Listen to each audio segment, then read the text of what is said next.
Today, we welcome a truly unique and important voice to the podcast, Ahmed Fouad Alkhatib.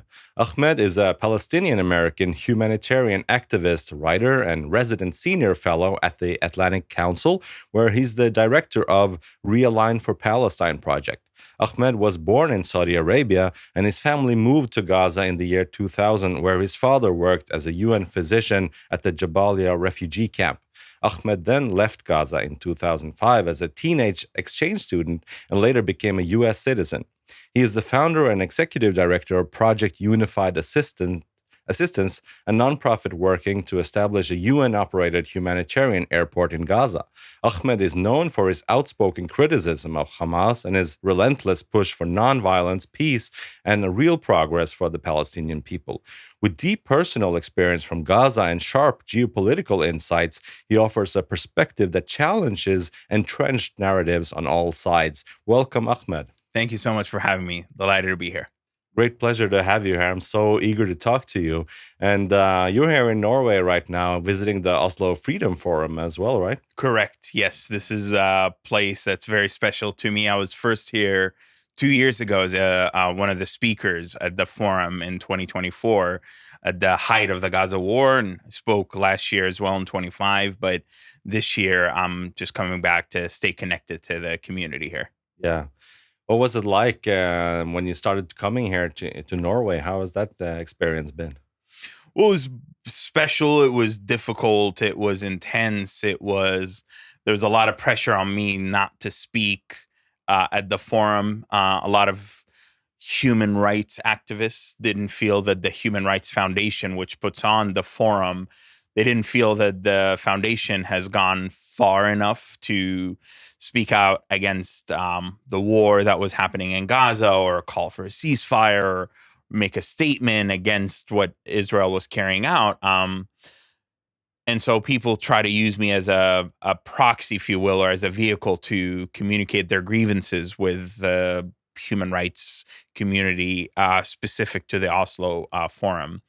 And I felt that this was an opportunity to try to share my thoughts, my beliefs, my views, my um, ground, my third way, if you will, that's beyond the traditional just pro-Israel or pro-Palestine narratives. And so I decided to proceed. There were a lot of threats in general against me at the time as a rising voice who was challenging the dominant narratives. And then there was obviously the war in Gaza, the horror, the loss of life. I had lost dozens of my immediate and extended family members, and the timing of it. And yet the speech that I gave was something that was truly well received. It was something that I attribute to launching me at a kind of a global level, if you will, of just telling the world, this is who I am, this is what I think.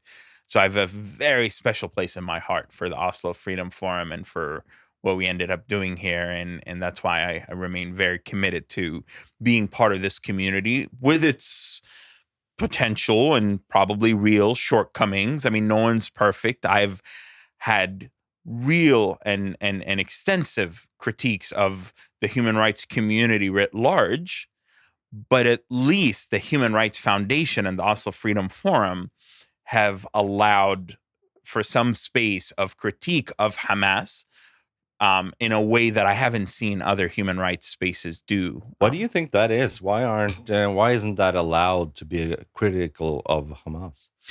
It's really, I mean, some of it is, puzzling. Some of it is shameful. Some of it is an attempt to keep the focus on Israel. Some of it is an attempt to say, proportionately speaking, Israel is way worse than Hamas. Therefore, don't say Hamas. But I think this is kind of the crux of the problem, is that people are so determined to be in these silos, in these very binary. You can only talk about Israel, or you can only talk about Hamas, you can only talk about one or the other.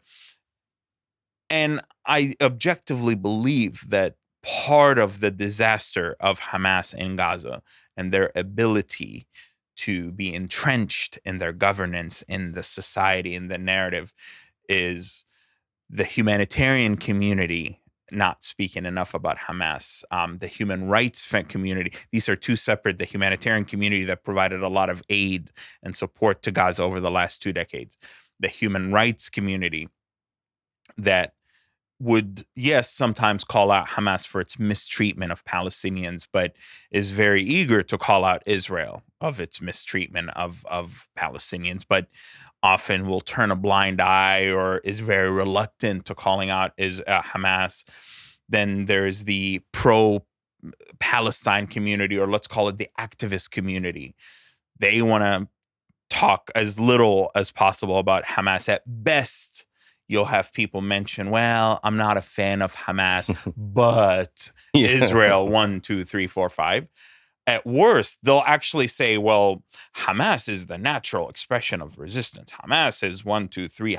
Like, they'll overtly or subconsciously express support for Hamas. So I'm talking here the human rights community, elements of the human rights community, the humanitarian community, the activist community, demonstrating the same pattern of reluctance to speaking out against Hamas since October 7th in a way that has been so devastatingly harmful to the just and urgent cause of the Palestinian people in general, and specifically to the issues that are facing Gaza and to the disaster that Gaza faces precisely because of Hamas's decision to launch October 7th. We're obviously going to get into all of that, but just before we do that, why is that apprehension there? Why can't they? Because if they criticize Hamas, then that would mean they would, in some kind of way, think that they're um, watering down their own arguments or something. Why are they doing that? Why are we seeing that Precisely phenomenon? that somehow going after Hamas, and this is what's I actually find this on one end of the spectrum, this is what's intellectually weak and lazy. And on another end of the spectrum, I actually find like alarming and disgusting. Lazy and weak in that somehow their argument will be weakened by having some common ground with the pro-Israel, Zionist, Jewish, self-identified activists of on the other side. I hate sidisms, but let's use that. So that somehow having a tactical agreement with the other side around Hamas being a horrendous, not just lip service, oh, Hamas is bad, but like, let's get into specifics, and like somehow that will water down or weaken their argument. On the other side, and this is what I actually think is even worse, the belief that by attacking Hamas, you're attacking Palestinians, because Hamas is somehow this robust, organic expression of resistance. Hamas is something that Palestinians like and support, and Hamas is a part of the society. And Hamas, didn't just launch October 7th in a vacuum. That this is the result of. This began in 1948. This began, 20 years ago with a blockade on Gaza. This is because Israel turned Gaza into an open-air prison, and therefore Hamas was ultimately representative of Palestinian grievances that led to October 7th. And I think that's where there's a disconnect in the discourse outside of Gaza versus inside Gaza. Inside Gaza, and I've said this for 2 years, Hamas is so deeply loathed and hated by people. Doesn't mean people love in Gaza are necessarily lovers of Israel or the Israeli government, but Hamas is so deeply hated in Gaza and well before even October 7th that that's my raison d'etre. That's part of why I do what I do, is to highlight this disconnect between how in human rights spaces in the Western world, in Norway, Norway, for God's sake, how people speak about Gaza and about Hamas versus how Gazans themselves actually speak about Hamas. Yeah, it's crazy. And it's so tragically ironic that people here in the safe Western world are like walking around thinking that they're helping Palestinians by standing up for Hamas. Is like the opposite is true. Precisely that. And I don't think it's always coming from a nefarious bad place, but there is this, and sometimes it's the clueless Western white European or American activists. A lot of times it's the immigrant population that's an amalgamation of, Arabs and Muslims. And you got to keep in mind that Palestinian identity is a composite of multiple identities. So there's Palestinian, they're not all Muslims. Obviously, there are many Christians, but Palestinians, Arabs, and Muslims in the diaspora are very different than Palestinians in the land and in the territory. Palestinians in Gaza are very different than Palestinians in the West Bank.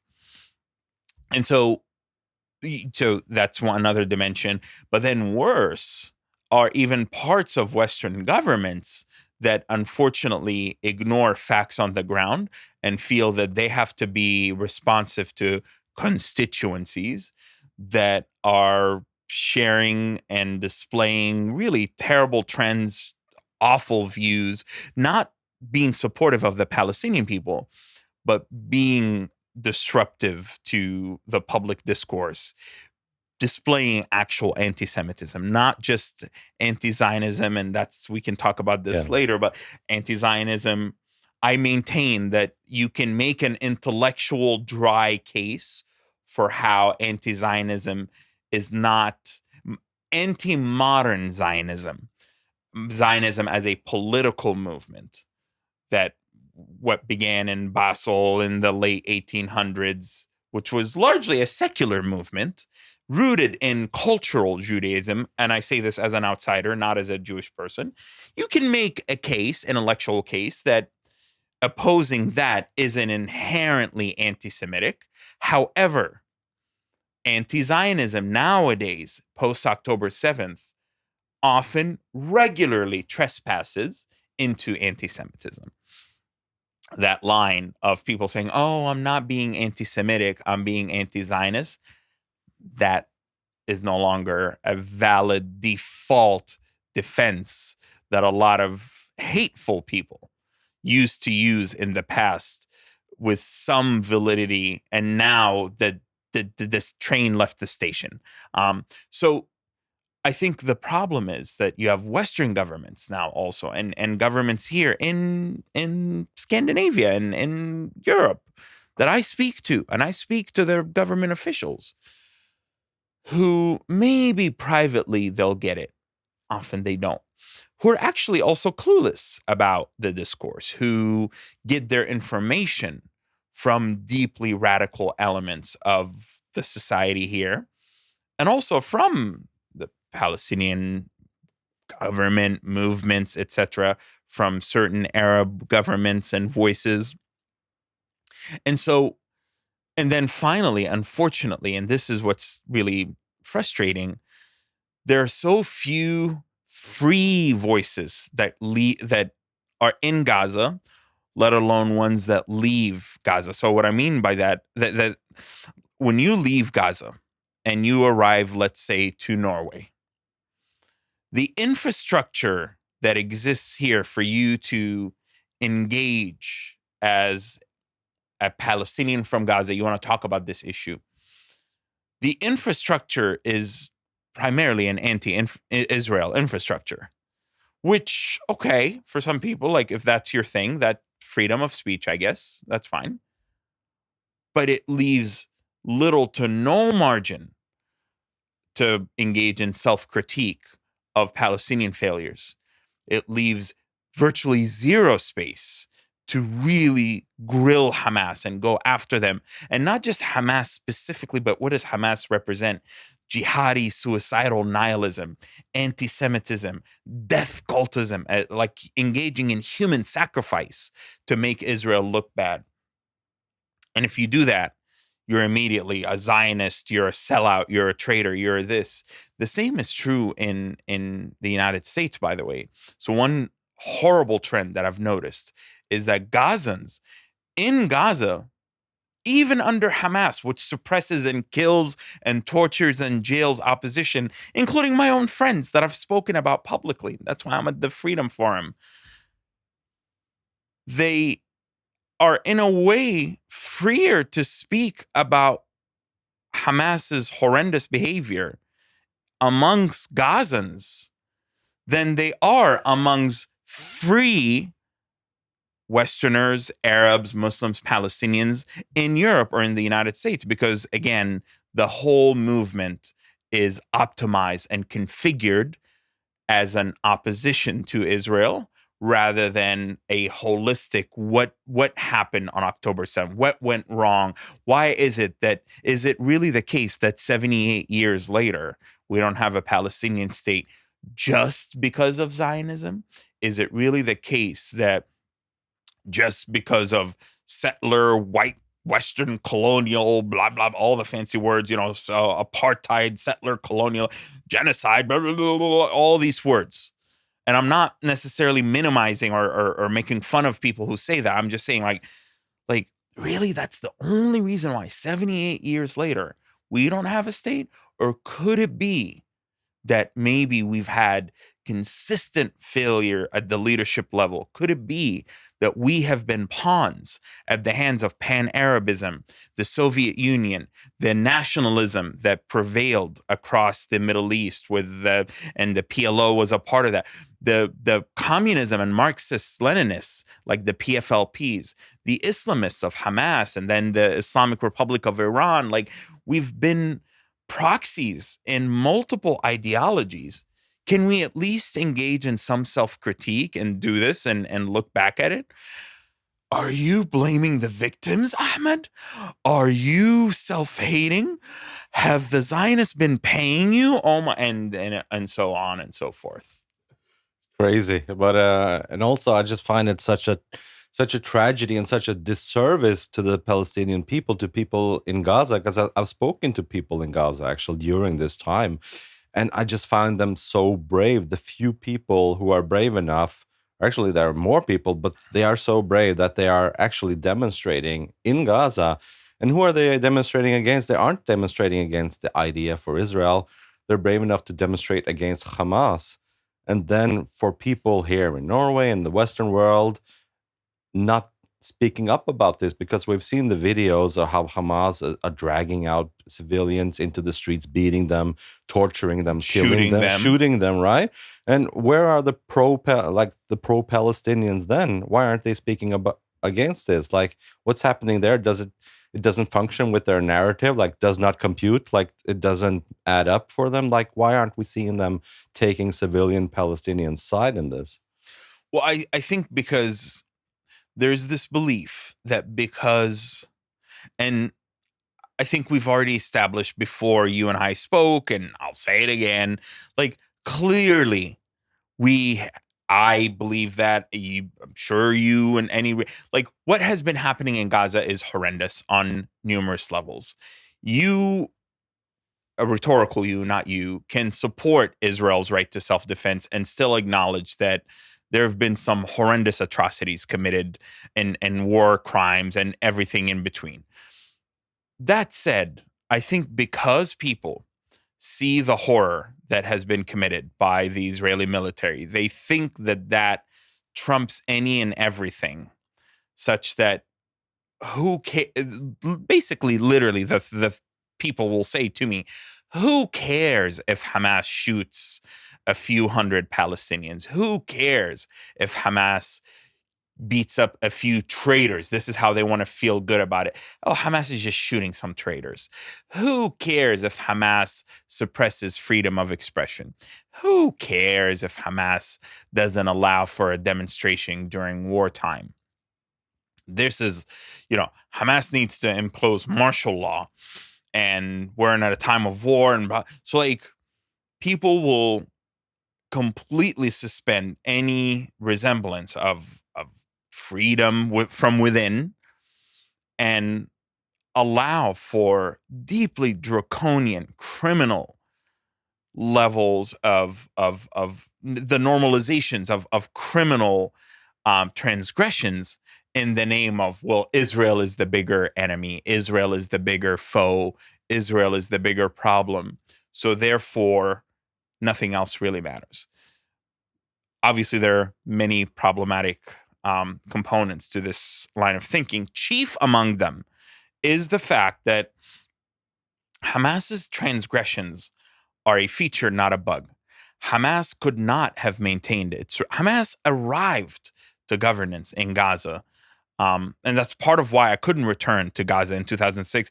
I mean, Hamas arrived in a bloody coup in 2007 in which almost 1,000 Palestinians were killed. And it was throwing people from rooftops and in which it engaged in really deeply bloody acts to take over Gaza. Hamas early on thought it was going the way of a mini Taliban state. And then they realized we're not going to be able to receive international aid from UNRWA and the UN, UNRWA that the Norwegian government is still dumping billions of dollars in. We're not going to get money from we're not going to get money if we go full Islamist Sharia law crazy. So let's opt for a more gradual approach of Islamizing the society. So I remember like in 2008, they came up with this thing where like little things cumulatively, it started with like, oh, women can't smoke hookah, the water pipe on the beach. And then in 2020, they were like, oh, women can't travel outside of Gaza without the approval of a male guardian, or but Sinwar did that. It's like it's just a gradual chipping away at the society and the freedom of movement for women, the freedom of expression for the press, for the online social media activists, etc., to say that we're struggling with this system of resistance, with this apparatus of resistance. That to us, the word resistance means that we want to become artists to tell our stories. We want to build our society. We want to build a state. That's how we resist the attempt of being subjugated by elements of the Israeli government or elements of Israeli society. We want to build institutions. We want to invest in the human capital of the Palestinian people. That is the ultimate form of resistance, perseverance and development and growth. Like Hamas took the idea of resistance that has been a central theme in the Palestinian. Like I grew up with the idea of resistance as like a romantic kind of almost quasi intellectual. There was like obviously the resistance of the PLO and all these armed groups. But after the Oslo process in the 90s, I experienced, I flew into Gaza's short-lived airport in the 1990s. We had Palestinian passports. There were state institutions. We had a phone line. We had a cell phone company. Then resistance became about the ethos of resistance became about state building. It became about let's come together. Let's show the world that who are we as a Palestinian? There was a short window where Palestinian identity was going to be identified by who are we as a people rather than our opposition to Israel. And Hamas undid ultimately all of that. And so what these people that ignore Hamas's behavior during the war and the protesters against Hamas and the bravery, they ignore, people are like, October 7th it didn't begin on October 7th. You have to go back decades. Well, in the same vein, when you want to talk about Hamas, you have to actually go back decades, a couple of decades to when Hamas began ruining the withdrawal of Israel in 2005. I left 1 month before the withdrawal of Israeli settlements, the disengagement, a time of immense uncertainty, but cautious optimism that maybe, just maybe, we can finally have a shot at developing Gaza into a role model for what an occupation-free West Bank can and should look like, what true Palestinian self-governance can entail, to create a compelling example to the world, but also to other Israelis, to bolster the Israeli left and peace movement that had been so heavily curtailed after the suicide bombings of the Second Intifada in the 90s. Hamas was very much so kind of allowed to fester by elements within Israel in its early days because it was seen as a religious counterpart to the PLO, even though that decision was somewhat reversed in the 90s when the group began engaging in suicide bombings and terror attacks. And so at any turn you look at Hamas, has it been a net good for the Palestinian people? And you ask this in a dispassionate, non-emotional way. Has it actually liberated territory?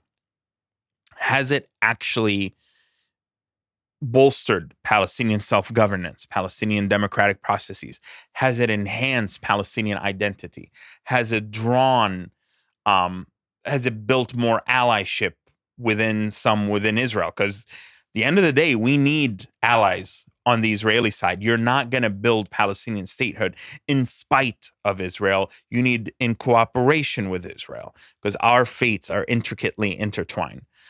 And any way you toss it and turn it, and then you look at October 7th, tens of thousands killed, more so than the original Nakba, 2 million Palestinians displaced in Gaza, more than the 700,000 that were displaced in the Nakba in 1948. And you tell me, why is it that we're somehow going to say, so what if Hamas arrests or kills or maims or injures a few thousand or a few hundred people? This is what's so disgustingly short-sighted. And and shockingly, like, I thought just the fact that the fact that Netanyahu, through the Qataris, before October 7th, was manipulating Hamas in Gaza to kind of have them separate the Palestinians from the West Bank, from Gaza. I thought that alone would delegitimize Hamas among the pro-Palestine movement. And so this is where anti-Semitism, this is where I think actual outside interference, because I do not believe that some of the efforts in the post October 7th, I don't believe they've been fully organic. I think there have been state and non-state actors, outside agitators, that have thoroughly compromised and manipulated the movements for the pro-Palestine activism.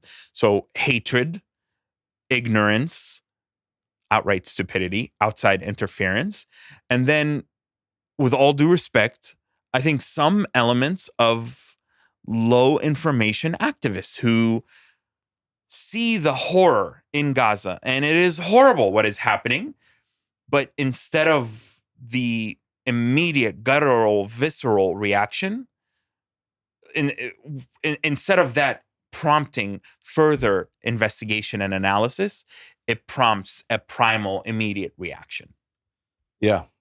I thought we go way back. I thought I'd structure this conversation a little bit with past, present, and the future.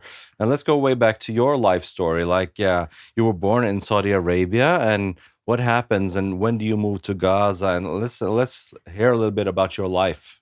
Sure thing. So, I was born to Palestinian parents, and we moved back to Gaza, but it just so happens that my dad was working in Saudi Arabia. This is a very common Gaza story. Why is that? Why is that common? Because there were never enough economic opportunities in Gaza. And so the Gulf region also has the oil money, but they don't have the human capital. At least they didn't in the 80s, 70s, 80s, and 90s.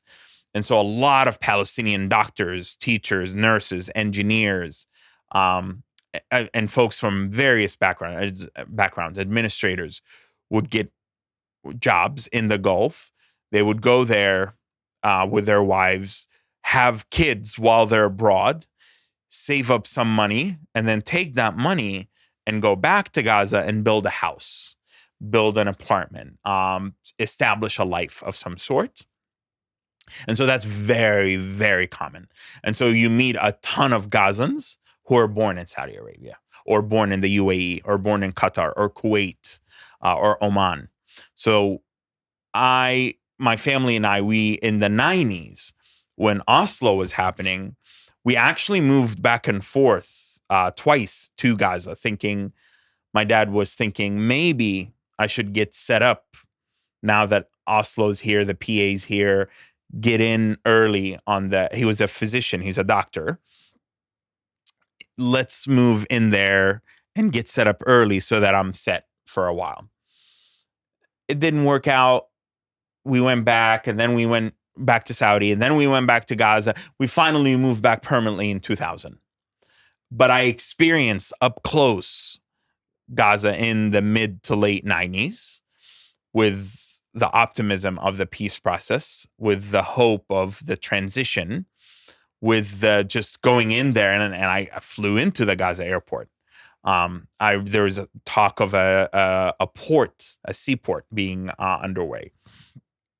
And I always highlight that because that's the yin and yang between that time versus when the second Intifada began in September 28 of 2000, the Al-Aqsa Intifada. Now, we were there as the uncertainty was occurring around the Camp David negotiations in 2000, in which Arafat basically didn't say yes, he didn't say no, but I think there was a deeply missed opportunity. And we can talk more specifically about that because I've been in Washington. I've been talking to a ton of people who are involved in these negotiations. But nevertheless, that missed opportunity was then followed up by negotiations in Taba in Egypt. And then the second Intifada came about. And then it was a lot of uncertainty. It was a very, at first, it was a very kind of a popular uprising is how it was called. But I remember vividly how early on there were signs that this thing was going to get out of control. Because at the time, Arafat ultimately wanted to use it as a way to posture that he's still a revolutionary. He wanted to use it to gain a better negotiating hand, rather. But Hamas very much so moved in there, and the violence just got out of control. But I was going to UNRWA schools. What was that like? UNRWA schools were actually, at the time, they were incredibly, they were hard schools. The curriculum is the same as the other curriculums, but the standards were very rigorous. The teachers were held to high standards. I was actually hearing about teachers being suspended for engaging in political issues. There was a neutrality oath that at the time was being enforced. This is before Hamas took over. At the time, UNRWA was also, like, the teachers were very stern and strict. They used to beat the crap out of us, which is actually against UN rules. But the classes were also very crowded. We used to get a lot of lice. Oh, yeah? I had some hair back then, but the way you dealt with it is because the lice in Gaza was so shampoo resistant. The way you dealt with it is you got a little bit of diesel or benzene or gasoline, and you just had your mom put a little bit of diesel or gasoline in your hair, and that kills the eggs and the lice. And hope nobody lights a match. Well, exactly. And you had to tell the teacher when you came back to the class. Don't smoke around me.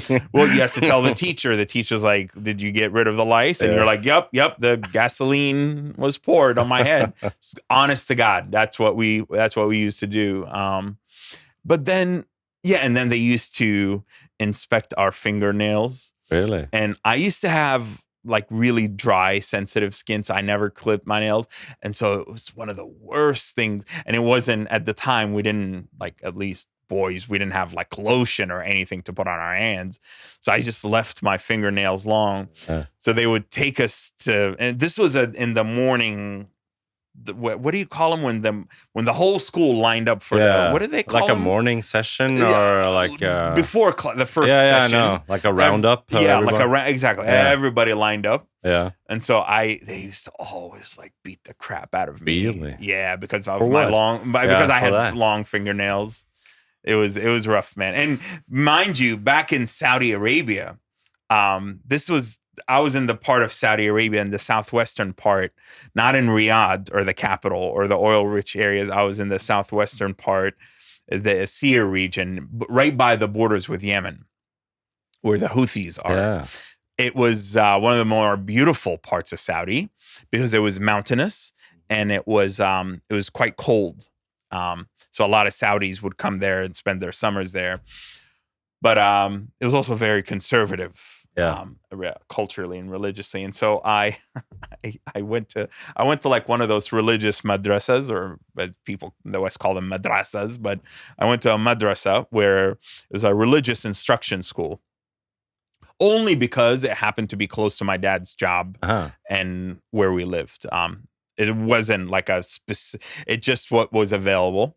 It was a public school, but it was a religious school with a focus on teaching you how to memorize the Quran. And with a religious emphasis, you learned everything else, but it was a very religious emphasis. Does it still stick with you? Have you still memorized it? Like, are you still able to? I memorized many chapters of the Quran, but I've lost a lot of them. But I learned more than your average kid about Islam as a result. But it was also parts of the experience were really traumatizing. Really? Well, because the little ritualistic aspects, let's say, of the Muslim faith were heavily enforced. So fingernails, but for them, for UNRWA, it was about cleanliness. For the Saudi madrasa, it was about Satan. The devil takes a dump underneath your fingernails. So that was one. And then sometimes I would yawn in class. I was a child. I was in like second and third grade. I'd be like, ah. And you're supposed to cover your mouth when you yawn, either with your right palm or with the back of your left hand. And if you don't cover it, if you're like, supposedly Satan comes and he urinates in your mouth. So for me, Satan he was peeing in my mouth. He was taking a dump underneath my fingernails. And the teacher would take the dry erase pen and he would throw it and aim often. I would try to aim to, he could have killed me, man. Yeah. And he thankfully kept missing me, but he kept to teach me the point. This is like a religious teacher. He would try to constantly throw and get me to learn. He's like, if you don't throw one day, I'm gonna hit you in your mouth. And then finally, anytime you're holding a sandwich and when you hold it with your left hand, even momentarily, they would have these sticks, these natural gas pipes, because over there's no natural gas pipelines. You have these cylinders, and that's how you connect your stove to it. But to connect the gas stove, the appliance, with the cylinder, you have a little pipe that was very strong. It was a rubber pipe, but that's how they used to beat us with. It was a very powerful thing. And so I would hold sometimes my sandwich in my left hand. I was eating a sandwich, and then I would just hold it here while I don't know, do something. And then he would just keep hitting me out and dropping the sandwich out, because he's like, you're feeding Satan. The devil is eating with the left hand. And then he called me in a meeting, bro, a serious meeting and a punishment meeting. And it was like, Ahmed, I am so disappointed in you. Your body is a temple for the devil. And I was like a second or a third grader. I was wetting my pants, bro. I was so terrified that my body was possessed by the devil. I'm just trying to have a sandwich. But it was you're feeding Satan your fingernails. You're giving him a place to pee, and a place to pee in your mouth, and a place to take a dump. So Satan really tried to get to you. I was I was possessed, man. And he was like, if you don't change your behavior soon, you're going to be fully possessed and you're going to be taken over by Satan. And then we're going to have to beat Satan out of you. And that's what they do. They take you to a spiritual healer if you're possessed.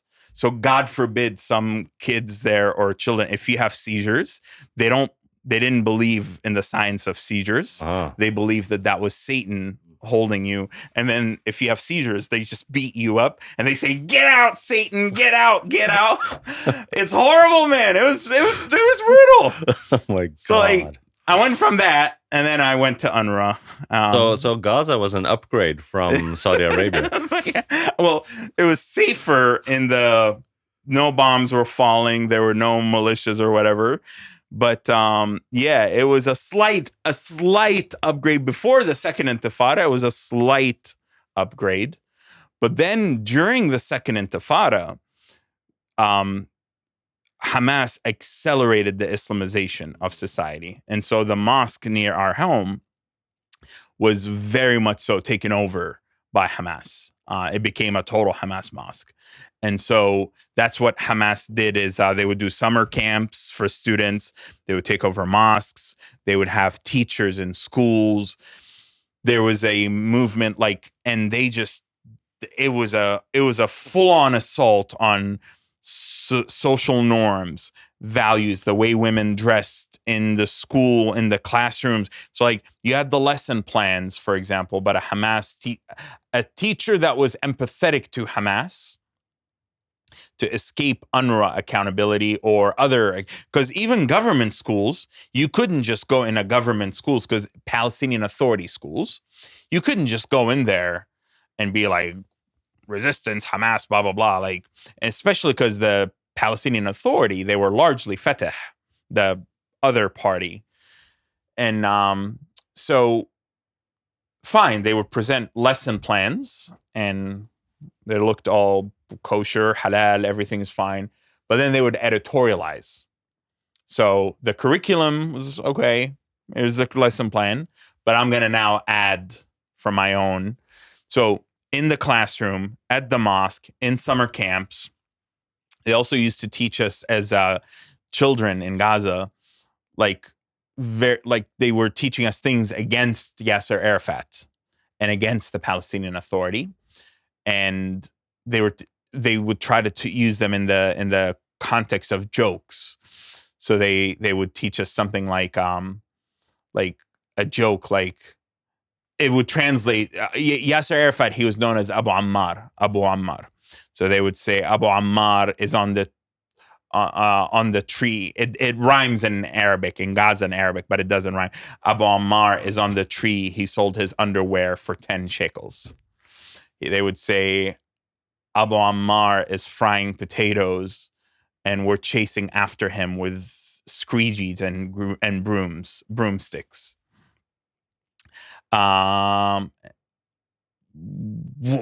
Look, see what's Abu Ammar doing. He's playing with the toilet.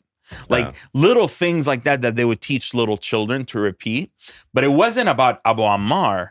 It was about the idea that Abu Ammar signed the Oslo Agreement, which according to them ceded 78% of historic Palestine outside of the West Bank and Gaza to Israel. And that to them is why the two-state solution to Hamas was a complete no-no.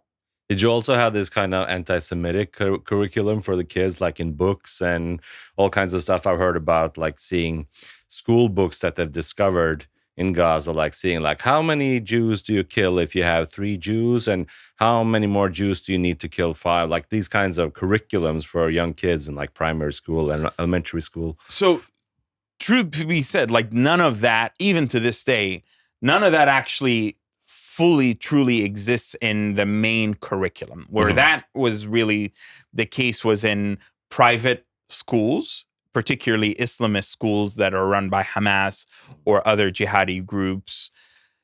I remember vividly how the curriculum did not have anything explicit on resistance, on like Jew hatred. But again, it was always I don't remember the I remember the curriculum. It didn't have that. But I don't really remember the curriculum. What I remember are my teachers. Yeah. And I remember the teachers inserting, especially, for example, like around the 2000, after 9/11 or the 2003, mainly like the 2003 war against Iraq. I remember my teachers trying to say that this is a war for Israel, that this is a war. But then other teachers trying to say, what's interesting? One of the things Hamas would do, they would always do these protests to try to get students out of classrooms and send them to the borders to throw rocks and then cause casualties in Gaza. And Fatah did it as well. The PLO factions did it, but Hamas would also do that sometimes. And I remember our teachers being so angry at this and saying, this is dumb. Like, why are you guys, you're wasting your education. You're going to have to catch up to the curriculum anyway. Like, and we as students, we used to like it because it was like, oh, we don't have to go to school, or we don't have to stay in school. My parents always told me, don't you ever go to the borders. You're going to get maimed. You're going to get killed for nothing. You don't get anything achieved. But I remember one teacher in particular, he was a geography teacher, and he was telling us how he was like, you guys are so stupid. You should learn from Israelis and their students. They go to classrooms after 91 when Saddam sent those rockets, those Scud missiles against Israel. They would go to the classroom with their gas mask in case he used gases. But the Israelis would never miss school. They wanted to learn. They wanted to make something out of themselves. So in a way, he was normally like, he would say periodic things that were like somewhat anti-Semitic. So he was definitely like he was anti-Semitic. However, he would actually use some of that anti-Semitism to say you should aspire to be like Israeli students instead of following the footsteps of Hamas, which is actually trying to kind of waste away your futures. And like, what did you guys achieve? You left school. And he would say that over and over. And then one time, I'll never forget it, in Arabic and in Hebrew, or in Israel, we have this thing called tu. It's like when you spit on someone, you don't just spit, you make a sound like tu. He had spent like multiple classes pleading with us. Learn, invest in your education. Do not go out of class following the footsteps of these Hamas hooligans. And then a few hooligans would come outside of the school. The school was fenced and walled in. They would start banging at the door. These are the UNRWA schools. They would start banging at the metal gate. And then sometimes they would break in the metal gate. And as soon as they broke in the metal gate, the headmaster, to avoid any confrontation, he would just say, release the students, because he didn't want confrontations and anyone to get hurt. Sometimes students from within would actually be so eager to get out that they would participate in all of this. In the class, this is the classroom where he had spent like 10 different previous classrooms telling us, learn to be like the Jews and Israelis, invest in your education, stop this bullshit. And then the students were like, oh, there's hooligans outside. Yay, let's go. He just looked at us with utter disgust. He says, pooh, get the hell out of this class. He was like, you guys are hopeless. Like, and I swear, man, I'll never forget it.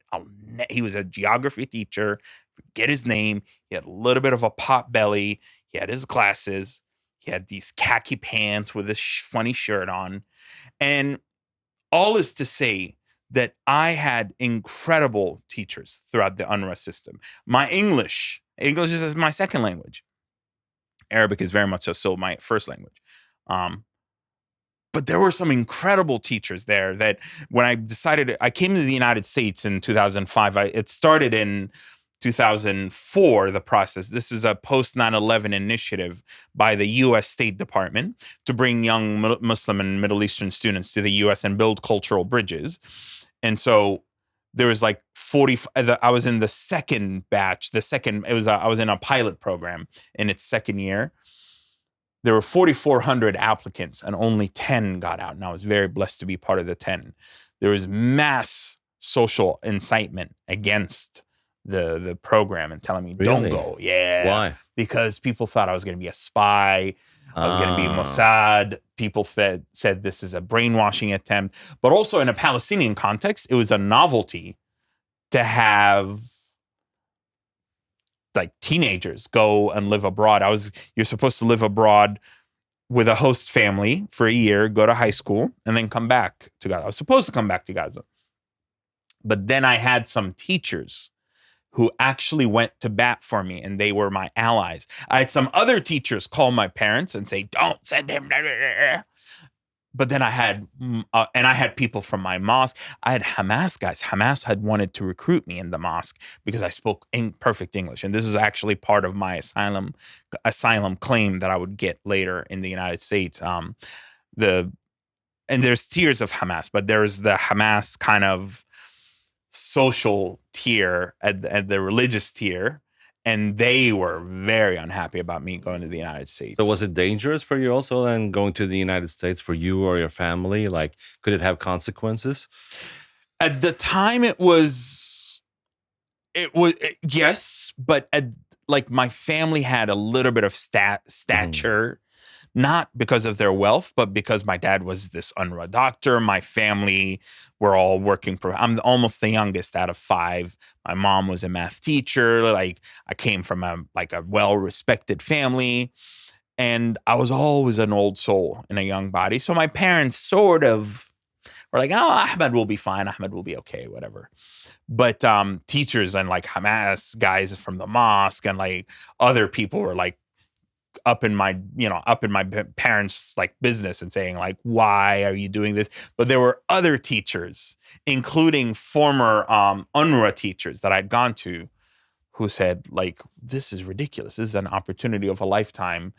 Gaza's going to have a lot of problems. You have a unique opportunity. You're like one of the top speakers of English in Gaza. Like, of course you should go to the United States and like make something out of yourself. So all of this is to say that I don't go for this like all this narrative that has emerged after October 7th, that that teaching Jew hatred is the default standard in all Gaza schools, and every teacher is like, is there Jew hatred in the in parts of the curriculum and in schools? You bet your ass off there is, of course, 100%.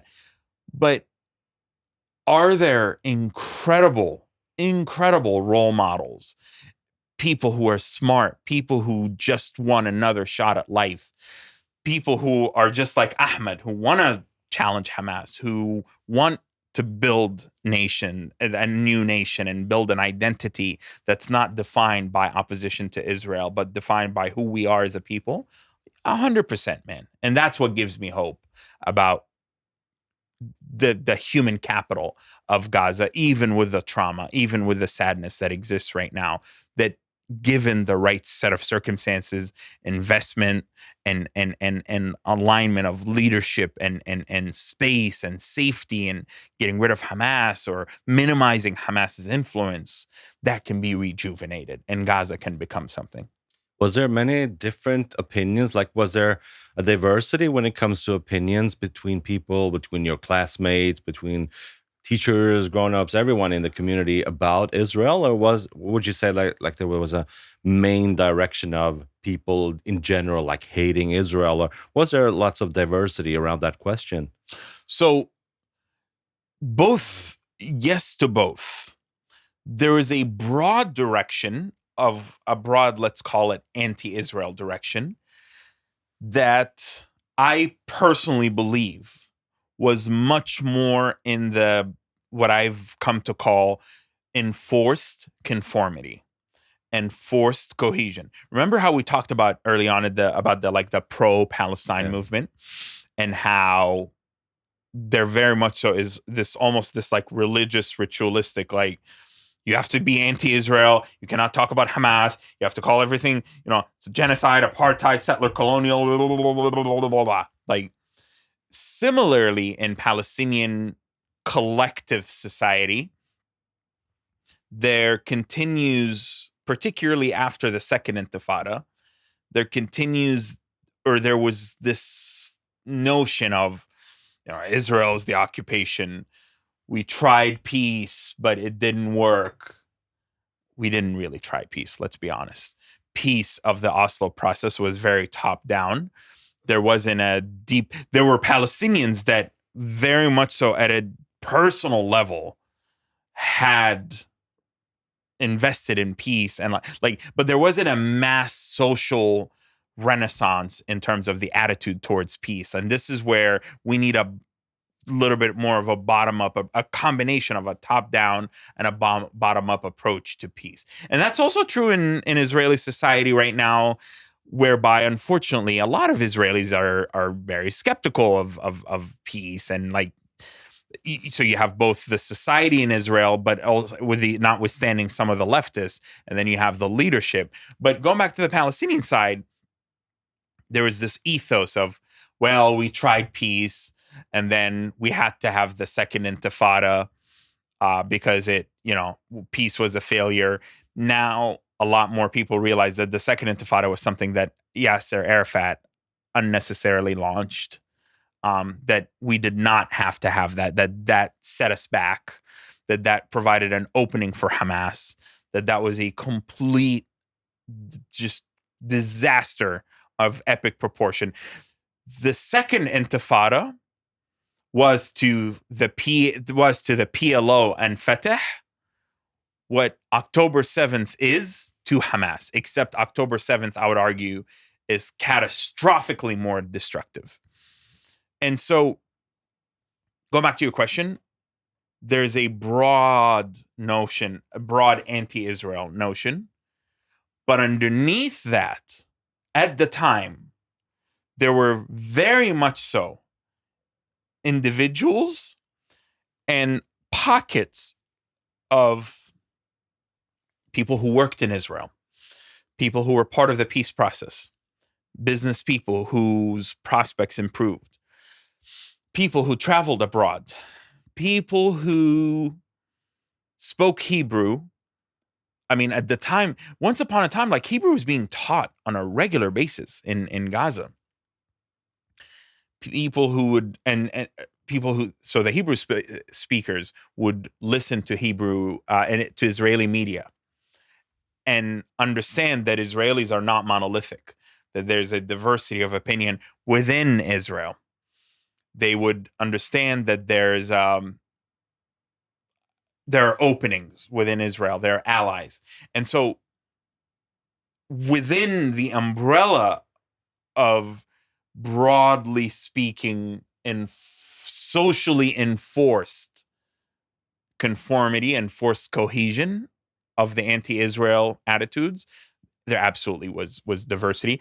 Now, what changed, unfortunately, to the worse after I left and when Hamas came, I would argue, is that these same pockets and voices and Hebrew speakers and whatever, they remained there. And some of them, I would argue, especially the younger people, some of them, there were new additions to this camp, just as there were new additions to the anti-Israel camp, like the kids who were grew up in just Hamas rule and territory. They only knew war. They only knew limited hours of electricity a day. They've only known blockades and restrictions. But what changed after I left is that it became exponentially harder to voice. It was already hard to publicly and openly voice your opposition or your opinion freely in support of recognizing Israel, recognizing the need for peace, etc. That became so much more difficult, at times even actually dangerous. And Hamas has, in fact, over time, sought to essentially criminalize that. Yeah. Do you think there are still people who have opinions more like you, who are looking at things nuanced and actually wanting peace and reconciliation, but they're afraid they aren't able to even debate that or talk about that, perhaps even afraid to talk with friends and family about that, in fear of what if Hamas are picking this up, these convictions of mine, these ideas of mine. Is it scary to even have ideas of peace in Gaza? Well, absolutely. So there's two yes to that. So there's two ways to think of this. There are people in Gaza right now. I mean, I stand by. I say this over and over. I stand by this belief. There are thousands of Ahmeds out there whom, if given a fair opportunity, safety, and a chance, they would sound adjacent to what I'm saying. They would express views that are not that dissimilar. Even if they say it in their own words, they say it differently. So I believe that there are thousands of people out there whom, if you give them safety or total anonymity or etc., also the barrier to entry, the cost to even though, like, for example, my family, including some who are still left in Gaza. I mean, I have a brother still in Gaza who is a humanitarian worker. Um, like my family collective, my immediate family unit. They're reasonable people. They're very much so not with Hamas. They're very much so not down with this garbage. But me saying and doing what I do, it makes them go, ugh. Not because they are fans of Hamas, but because it has what I do has consequences for them vis-a-vis the society, Yeah. the community, other family members, etc. Do they get threats because of you? Well, it's a complex. Some of those things. Let's say it complicates things for them. And for operational security, I shouldn't get into Yeah, yeah. specifics, but let's just say doesn't make things easy for them. And they've found a way to navigate and also, like, I say, like, I speak for myself. My family has nothing to do with what I do. I'm not speaking on my family's behalf. They're free, independent people. I'm free and independent. And I've said this about, like, my check-ins with my brother is to make sure he's still alive and he's still safe. I got his wife and 4 children out, and that's it. I have nothing to do with his work. He has nothing to do with my work. And I keep that sincerely firewalled. That way, if Hamas in Gaza have an issue, they should have an issue with me. I have nothing to do with my brother. So, but what I'm trying to say is, I guess, let's not use me because of the sensitivities, since I still have family. Let's use it just means that even if, let's say, I come from a very anti-Hamas family members and, like, they support me wholeheartedly in what I'm doing, they still have to worry about the consequences both inside Gaza and outside Gaza with other family members, other Palestinians that they're around. Like, in the United States, for example, I've talked to people, Palestinians, Arabs, and Muslims, who regularly reach out to me and say, thank God someone else is saying this. Thank God you're doing and saying what we know. You're saying what we know is true, but we have a hard time saying so publicly. And Palestinian-Americans, Arab Americans. And I'm like, wait a minute. Like, at first glance, you're like, well, you're an American. Like, you're in the United States. Like, you're a free agent. Except one dude is like, oh, I started speaking out against Hamas, but I couldn't get play dates for my child because the other parents started becoming crazy. He was like, my wife's family started acting weird. My cousins on Facebook started, like, unfriending me. The halal market where I go buy my meat, like, these are different people. I'm giving you the totality. Yeah. Like, the community center, the Arab center, the bar where we go and get drunk. These people that I go drink with were like, what's gotten to you recently? Like, so there's a broad, high barrier, not just in Gaza, but abroad. And these are people like both Arabic people or Palestinian people, and also just ethnically American white people having these consequences. Especially, I'm talking especially Palestinians and Arab people, and some being Muslim as well. Yeah. But for ethnically white people, there's a similar dynamic. Yeah.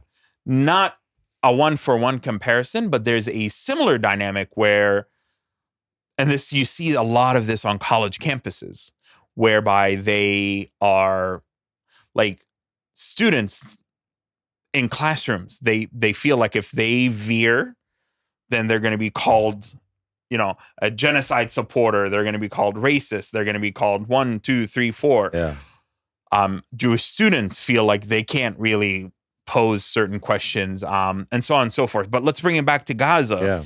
So the barrier to entry into the space of free thought, in the way that I'm saying, truly free thought, is very high. And so, but there's actually a margin of freedom in Gaza. I know this sounds weird, but there is a margin. Like, people in Gaza do speak out against Hamas, but there's a ceiling beyond which you sort of don't go. So certain things, certain criticisms you can say, but not you over. can say now Hamas normally and some of that is adaptive. Like, before the war, the ceiling was lower. After the war, the ceiling went a little bit higher, but there's still a ceiling. After which my friends, several of them, got beaten, tortured, almost killed. So this is also true, by the way, in other countries in the Middle East, where it's, as when you live in a non-democratic society or a not so free society, it's worse in Gaza, but like, you just learn the ceiling culturally, and you calibrate like exactly. But so that's one. But here's the more to really bring the point home about Gaza, and again, to give you, the audience, hope. And also, I'm not selling a bill of goods. Like, I know this is hard, it's going to take time. Like, I went on a journey myself. I was always a free thinker. I was always a loudmouth. I was always somebody who questioned things. But I didn't arrive where I'm at overnight. This was a journey. What's more important than people who think like me, who are already present in Gaza, is the idea and the fact and the truth that there are people whom, with some support, resources, safety, nurturing, space, can absolutely be on a journey that leads them to where I'm at, leads them to reach a place whereby it's not taboo to say, I'm going to talk to Israelis and Jews and Zionists and this, to say 7 million Israelis are here to stay. They're not going anywhere. Like, everyone knows it. But people struggle to say it. Like, it's like, we all know it. We all know Israel is not going anywhere.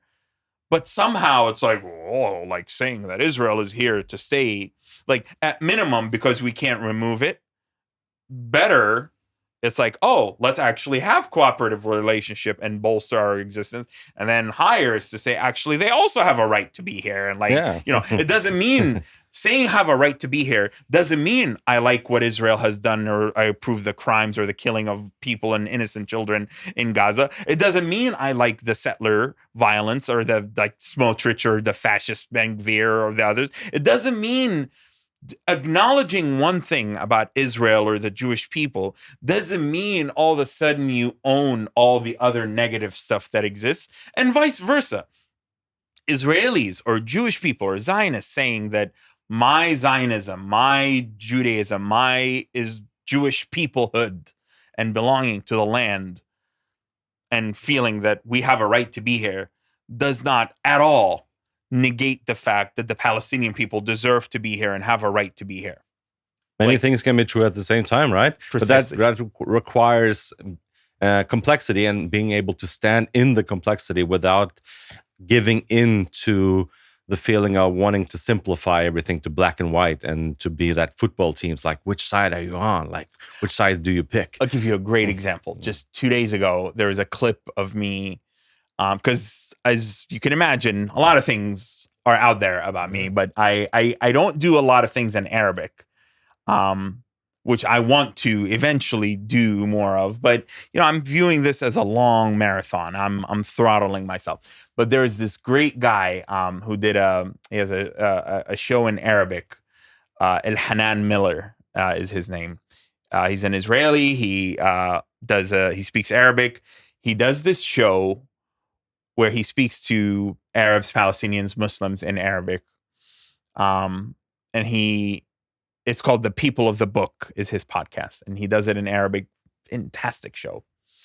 And he did a conversation with me. And I said in Arabic, in my Gazan Arabic, how, Jews are here to stay. Like I said exactly what I just said. Like, there is no going back to Germany, going back to Poland.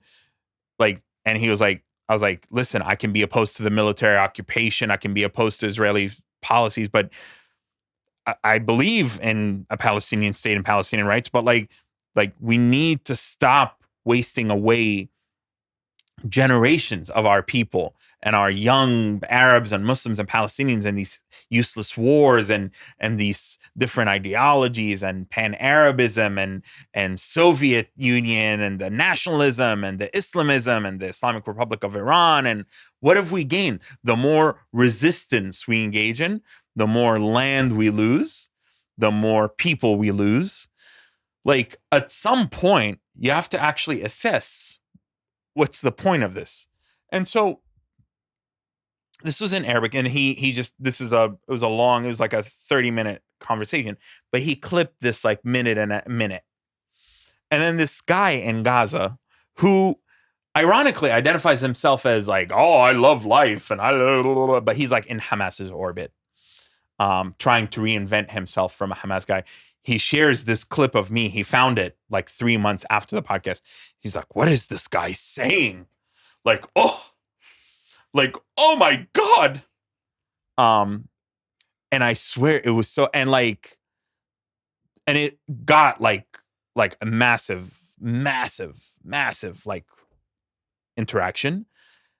I would say 25% of the comments, and he's from Gaza, and like almost all of the engagement was from Gaza, with some being from outside of Gaza.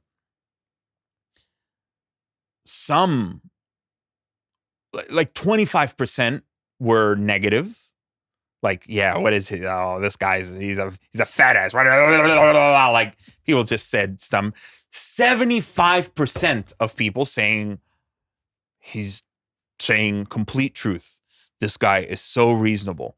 This guy needs to become mainstream. This guy, swear to God, I have the link right here. I will pull it up and let's include it in here. Sure. People were like, so, and people in Gaza physically right now, people, and all in Arabic, all Palestinians, they got saying like, this is so reasonable. This is so like, yeah, like saying, let's not, I was like, I called Hamas the merchants of religion and blood. I was like, why are when are we going to stop being lied to by the merchants of religion? And I said, every few years, and when I grew up in Gaza, Hamas used to have these prophecies, these dreams about how Israel will end in 2020, 2027 or 2028, 2012. Like, they had all of these things. And I said, like, what are we doing? Like, seriously, like, we've destroyed our people. We've destroyed our national project. Like enough, khalas. Like Jews, like I said, 3 generations of Israelis. This is their home. There is no going back to Poland or Germany. They don't know Poland or Germany. They know Israel. They live here. Like, and I'm not saying this to say that we have no right, or I'm not saying like be a total like, shoe rack, but like, let's be reasonable. And I can be in opposition of the military occupation, but like, blah, blah, blah, blah, like totally. And so it was really like this is and these things are very hard. Like, so many people ask me this question all the time. Like, are there other Gazans that believe like you? Are there other Palestinians that believe like you? And the answer is 1,000% yes. But the problem is capturing those sentiments. Like, you see these stupid polls done in a wartime. First of all, the pollster himself is a total con job. The IDF himself showed documents that show he's unreliable. Second of all, imagine being in North Korea and someone comes up to you and says, "What do you think of Kim Jong-un and his missile?" Like sign here, please, with your address. And you're face to face. Like, I'm sorry, bro, but Doesn't work, right? polls and undemocratic and authoritarian regimes, dictatorships run by a terrorist, fascist organization that shoots and kills and disappears and tortures opposition, and you're surprised by why some tell you that actually, like, yes, actually, I support. Oh yeah, October 7th. I'm in my tent. I lost my child. I lost my home. I lost everything because of October 7th and Hamas. But I'm gonna sit here. I'm gonna be like, yeah, good job, thumbs up. So it defies the logic. Okay, and I've said both in terms of the fear factor, but also in terms of the sample size, in terms of who you're getting, in terms of Hamas, the IDF itself showed documents that Hamas manipulates those results. Mm-hmm. So the thing that I'm talking about this is why I spend at least an hour or two on Palestinian social media, mainly Gaza social media. Everybody's on Facebook, especially, because that's ultimately where you see, and some of those are people that I follow, they're friends. Some of them are just like others that I don't follow. And like, that's where you see a really dense discourse that even people who are displaced, they've lost everything. They've lost their families. They have no prospect. They're desperate. They're angry. They're furious. There's a richer discourse happening there than there is in the streets of Oslo and in the streets of New York. You have to show me that so I can publish that and talk it's about all it. in Arabic. Yeah, I have to translate it and get it out there. And there's a healthier conversation against Hamas. And like I said, 75% of people, by a Jewish rabbi who's a secular, like, he doesn't present like a rabbi, but he's a rabbi, Rabbi Miller, interviewing me in Gaza and Arabic, and the Gaza accent is very specific and distinct, saying what I just said. In Gaza, everyone would be like, "This is totally reasonable. This makes so total interesting." sense. Yeah, and people here are saying, like, "Go back to Germany, Zionist, get rid of settler colonial." Like, it's insane, man. It's total. There's a total disconnect between those who are experiencing the consequences of the so-called resistance and those who are actually, sitting here in the Western world, experiencing this more as an analytical, intellectual, social justice or an emotional issue. And I'm not totally invalidating the people here for even though I'm kind of dismissing a lot of their things. I'm not invalidating their right to feel a certain way or their right to speak on it. But I'm saying when they become a hindrance, that's when we actually have to hit the brakes and say, stop. Know your place. Counterproductive, right? Because I think a lot of the people in the streets of Norway or Western countries is not really about Gaza or Palestinians at all. It's about identity politics. They're seeing this symbol for the oppressed and feeling, I kind of feel a little bit oppressed, and I'm going to be part of this Palestinian cause because that's nice. That's something we can all rally around the flag. And then they use that cause for their own interests, latching onto it. Like you see LGBTQ for Palestine and all these kinds of groups finding like a common cause in the Palestinian cause, and not really knowing anything about the history or anything about facts on the ground, anything about Hamas, and just using it for themselves. Precisely that. And that's where allyship is supposed to bolster those on the ground rather than speak over them or speak for them.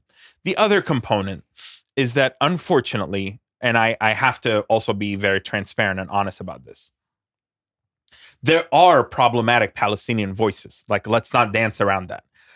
This isn't just in Europe, in the United States. There are, whether they are from the land or most likely they're from the Western diaspora, there are deeply problematic Palestinian voices. In part, I think they exist because this is the space that has been created. This is the only ecosystem that exists. There's no intellectual capacity. Like, this is where let me step back from this and use the analogy I always say. Like, I am jealous in America of how wherever you are as a Jew, as as a Zionist, as a pro-Israel individual, is a spectrum of organizations. You have and entities and infrastructure that you can plug into. You have politically with the J Street on the left and the crazies with the JVP, or you have the centrists with the Israel Policy Forum. Then you have some of the other lobby groups with like the APAC, ADL, and then you have the ADL and AJC, and then you have the JCCs, and then you have the JCCs, the Jewish Community Centers, and then you have the Jewish Federations, and within federations you have something called the Jewish Community Relations Councils, and then you have the Zionist Organization of America a little bit here, and then you have Israel Coalition on Campus, I believe ICC, and then you have Israel America Council, and then you have just go on and on and on with the different groups. And some people will joke like we have too many groups. But the idea here is that those groups do create like spaces for diversity of thought, like such that if I'm an Israeli and I leave Israel and I want to come to the United States and I want to engage in different forms of activism, identifying with Zionism on college campuses and policy and this and that, there's something that exists for everybody. That is not the case with Arab or Muslim or Palestinian Americans. And it is not due to the lack of money. It is not due to the lack of intelligent people. It is due to the enforced cohesion and forced conformity that I spoke about. It is due to an inability to create those different infrastructures. It is due to an artificially proposed notion of the truth, the history, the interpretation of it. And it is very much so like leftists with basically, I don't know, like CARE, Council on American and Islamic Relations, ADC, Arab Anti-Discrimination Committee, and SJP, Students for Justice in Palestine, as like the three main big, and then you have small pockets of you have the AMPs, American Muslims for Palestine. You have a lesser pocket of MSA, Muslim Student Association. You have small groups here and there and some radical fringes like within our lifetime that I actually think are like basically terror supporters and like should be deemed terror organization, a terror org. And so like anybody, no matter whether you're a PhD individual, whether you're just a low-level business person, or whether you're an academic, or whether you are a new arrival from Gaza or from the West Bank, this is the infrastructure that you have to plug into. It's a very narrowly focused, even though the Arab people are not monolithic. And like there's Arab people and then there's Arabized people. North Africans are heavily Arabized, but like Algerians and Moroccans, for example, and Tunisians, but especially Algerians, like they're insanely, unhelpfully pro-Palestine and pro-Hamas and Moroccans. Yeah, Morocco's part of the Abraham Accords, but after October 7th, the amount of Moroccans that support the accords and normalization with Israel, whatever, has dwindled down to something like 13 or 15%. And like anti-Semitism and like the support for or opposition to Israel is like very rampant throughout Morocco. And like we're talking about Berbers and Amazigh that have been heavily Arabized, and like in Morocco where there's still an active Jewish community there, in Algeria of course, and Libya, and they've gotten rid of them, and in Tunisia. So you have that, and then versus you have the like those in the Gulf region, and that's complicated because the Saudis are like have really reversed some of the like de-radicalized trends and are now more into like opposition to Israel versus the UAE and the UAE, which has held strong and firmly with the Abraham Accords, and especially around the Iran war. And then you have the Lebanese who are split between the Shia populations. We have them in Michigan, a lot of them, and who are very pro Hezbollah. And then you have the Christian population and other other parts of the Lebanese community that are very like reasonable, pro peace, pro Western. Then you have the Syrians, and some of those are split. And then you have the Jordanians. Christian folks there are they keep a low profile, but the Jordanians writ large are like very radical in support of Hamas, etc. And then the Egyptians.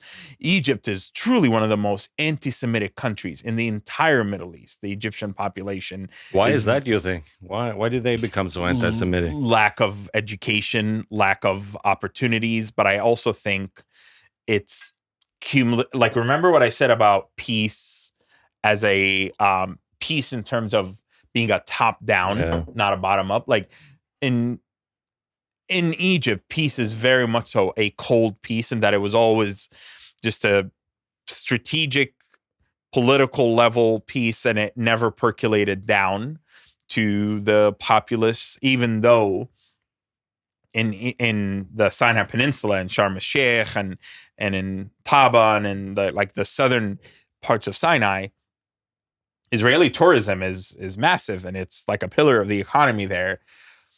But there's not really any interaction with Israelis, and they're still very much so and Jews. They're still very much so like the other.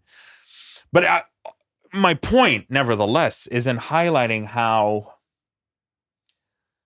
there's and there are people within Egypt, to be clear, who are incredibly reasonable and incredibly like amazing, but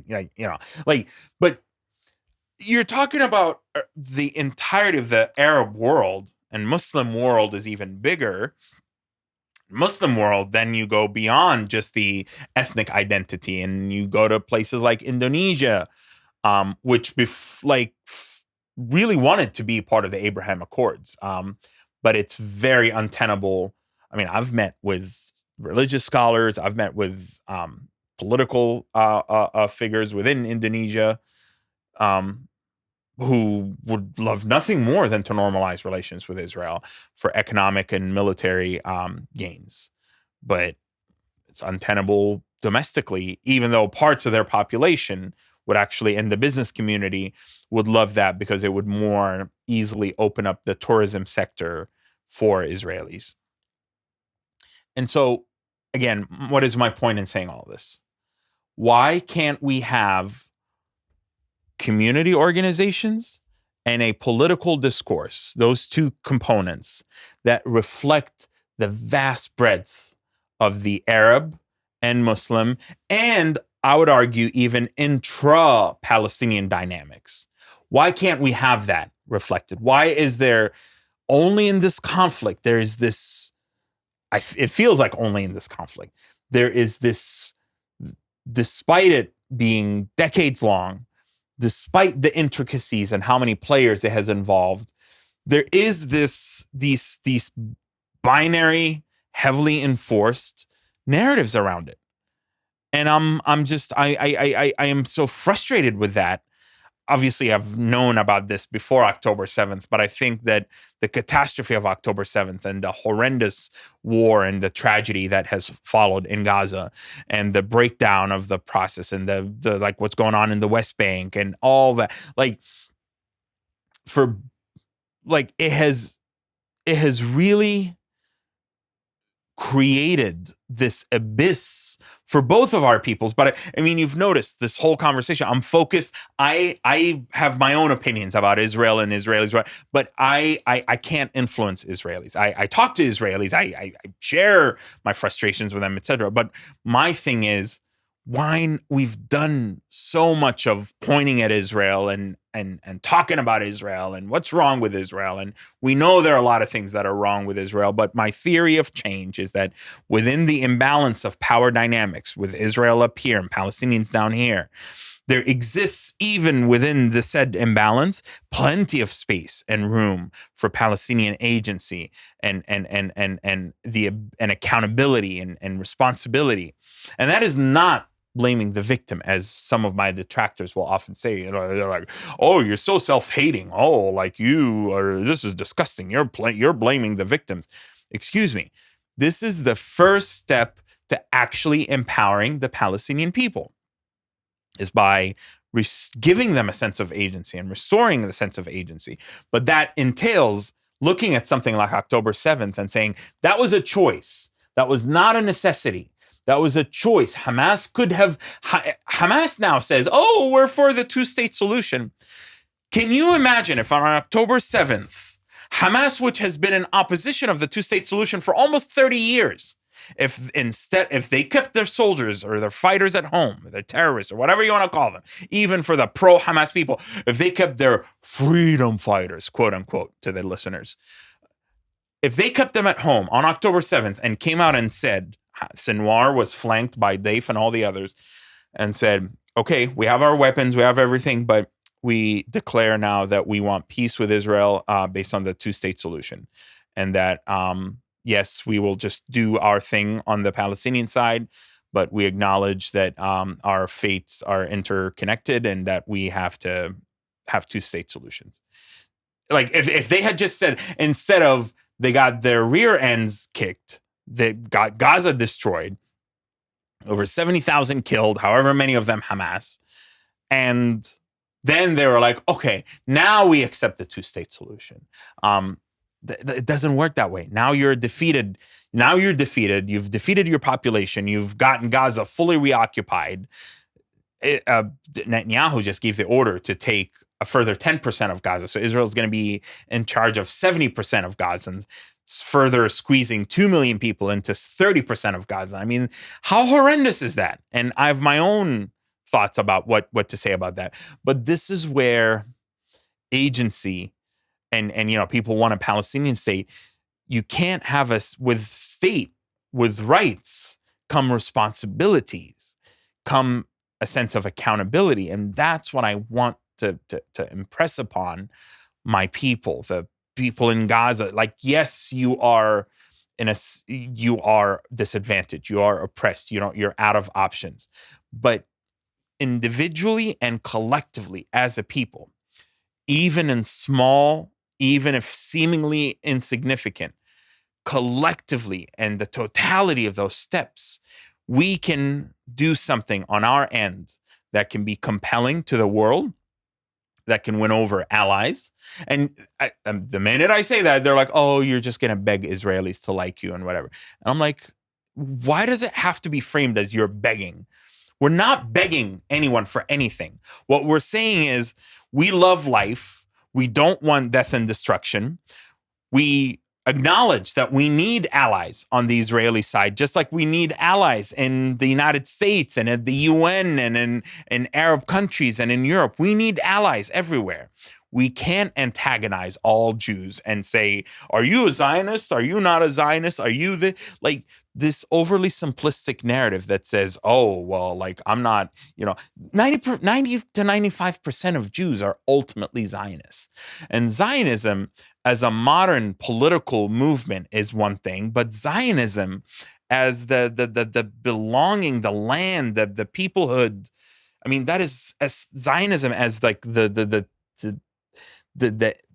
idea of Jewish heritage in the land, that is inseparable from Jewish identity and from the Jewish faith.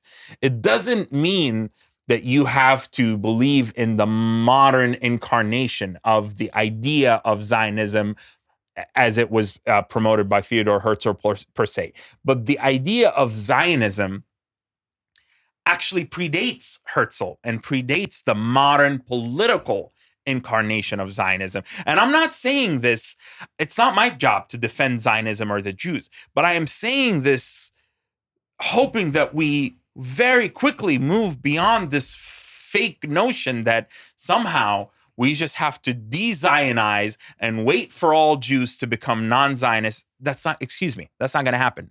That's inseparable from the Jewish faith. And so we're going to be waiting for another 100 years for more Jews to become, for more Jews to not be Zionists. So let's move past that. Let's acknowledge that this is my Realign for Palestine, the organization that I launched. It's not just about a project or about the organization. It's about a framework. It's about a school of thought that embraces the nonviolence and separates you have a right to something, what's right versus what is smart and what is strategic. It's about nonviolence as a smart, strategic, and an effective approach. It's about the embrace of multiple truths. People want to say that truth is singular, but very few things in life are singular. It's about radical pragmatism.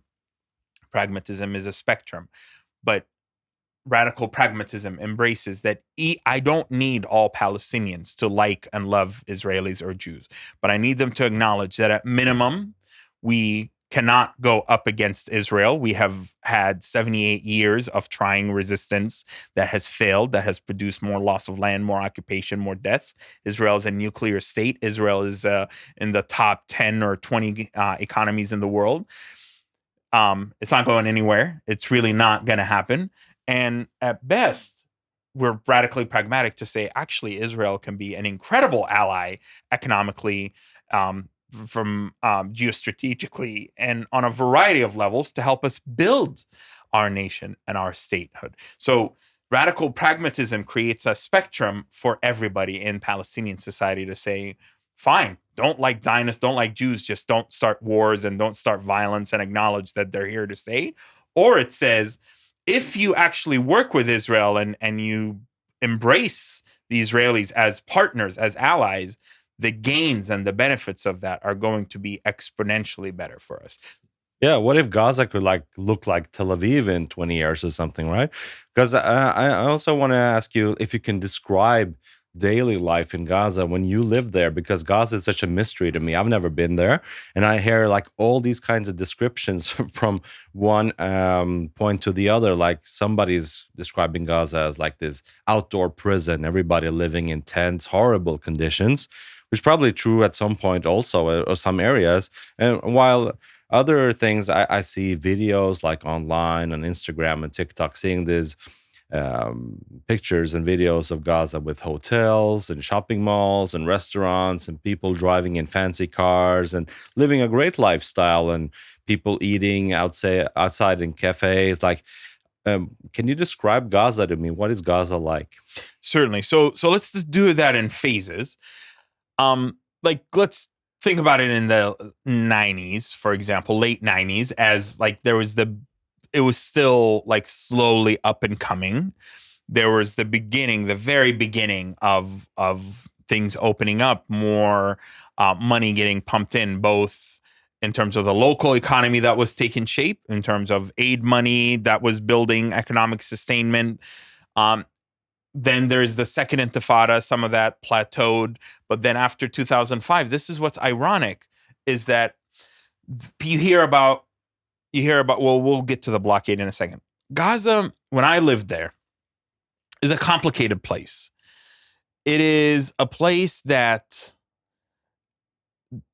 defies the binary in that, on the one hand, there were beautiful spaces and beaches, and there were cafes, and there were restaurants, and there were areas that they were far from the luxurious things that we've seen in recent years, but there were beautiful spots with food, with just a homey sense of just a community and a culture. And again, especially because of the beaches, that was an outlet for people.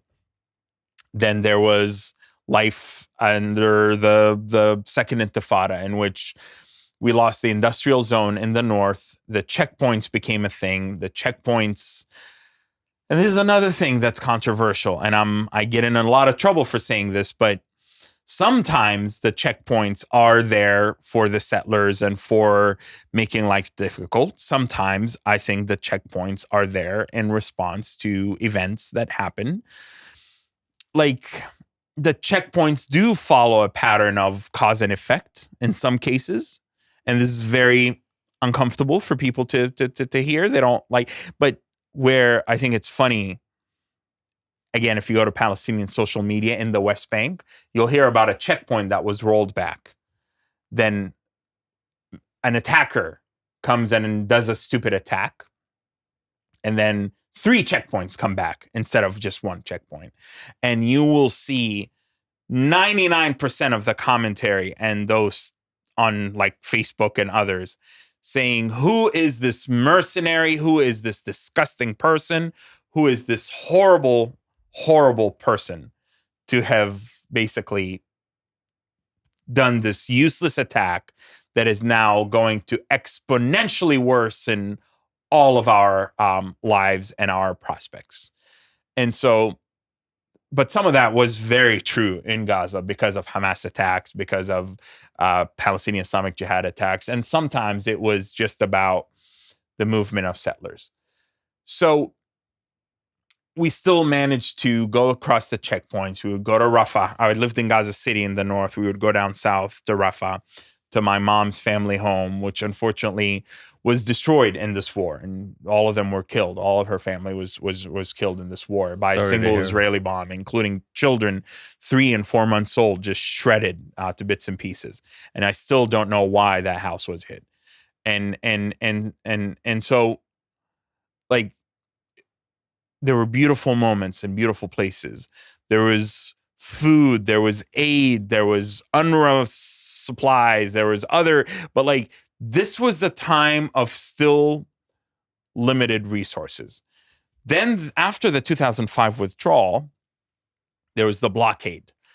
Now, this is one of the most, in my opinion, deliberately misunderstood points about why was there a blockade. And people are going to listen to this and they're going to say, oh my God, Ahmed is defending the blockade. No, you got to hear this out. The blockade happened in 3 phases. The blockade was not a static, singular motion of events that basically didn't move. It was elastic. It went in different directions.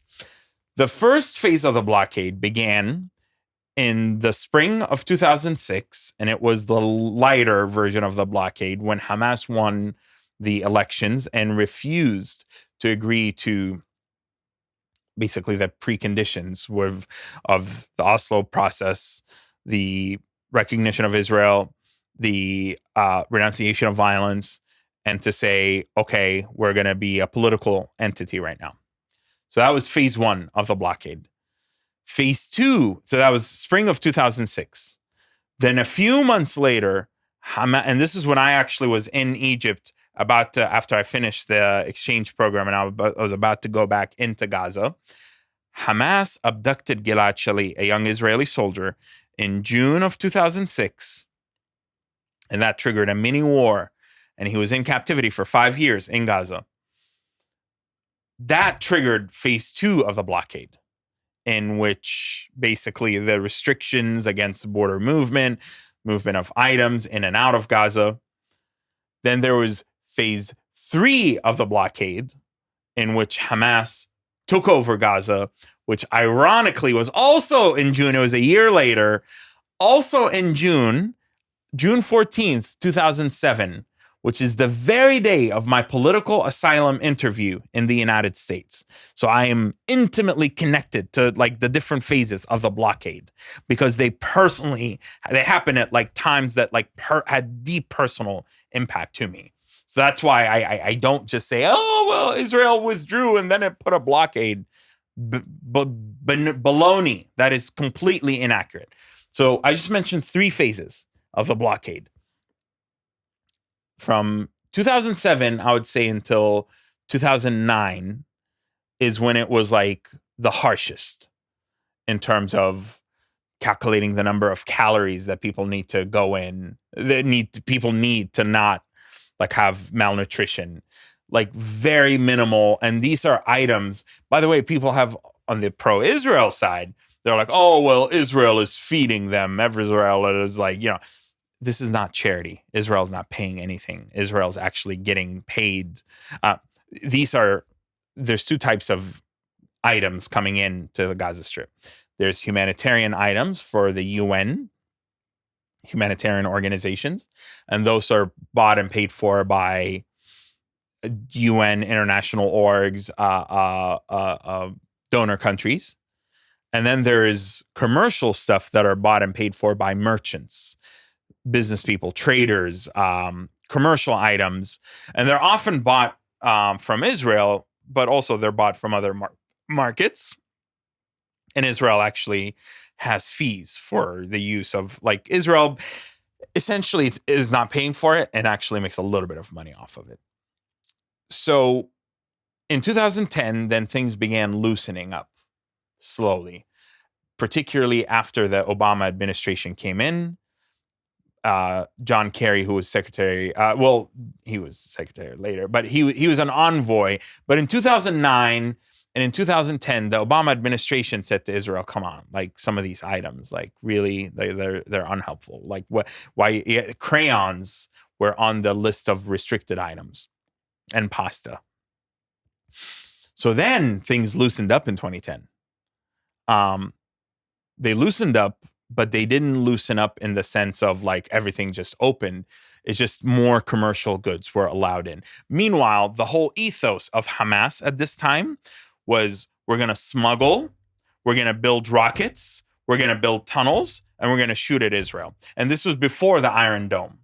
So Israel, and again, I feel strange having to say this, but I swore an oath of honesty, like any other country, ultimately. Like this is where I'm like, what did you expect Israel to do? To just say, okay, well, yeah, go ahead. We're going to leave Gaza open, go smuggle and go build rockets and go, like, I've never seen people, whether it be the Hamas or some of the pro-Palestine people, I've never seen such a disregard for consequences. Like, they want Hamas and Palestinians to engage in actions, but they don't want any consequences for said actions. Do I think Israel's blockade was at times draconian and restrictive? Yeah.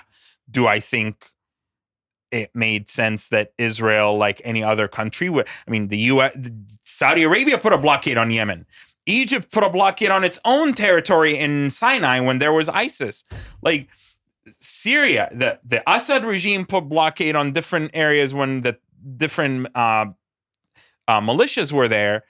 And then when his regime was overthrown, the new government put a blockade in some parts. Like, Turkey put certain restrictions on Kurdish areas. Like, this is kind of a global principle in terms of how governments carry out their policies, like really harsh policies to induce behavioral changes and to mitigate risk.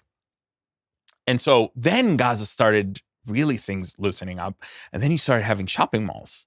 And then you started having parts of Hamas that investing in like luxury in some hotels. Not all hotels are Hamas. No, all I'm saying is Hamas was investing in tunnels.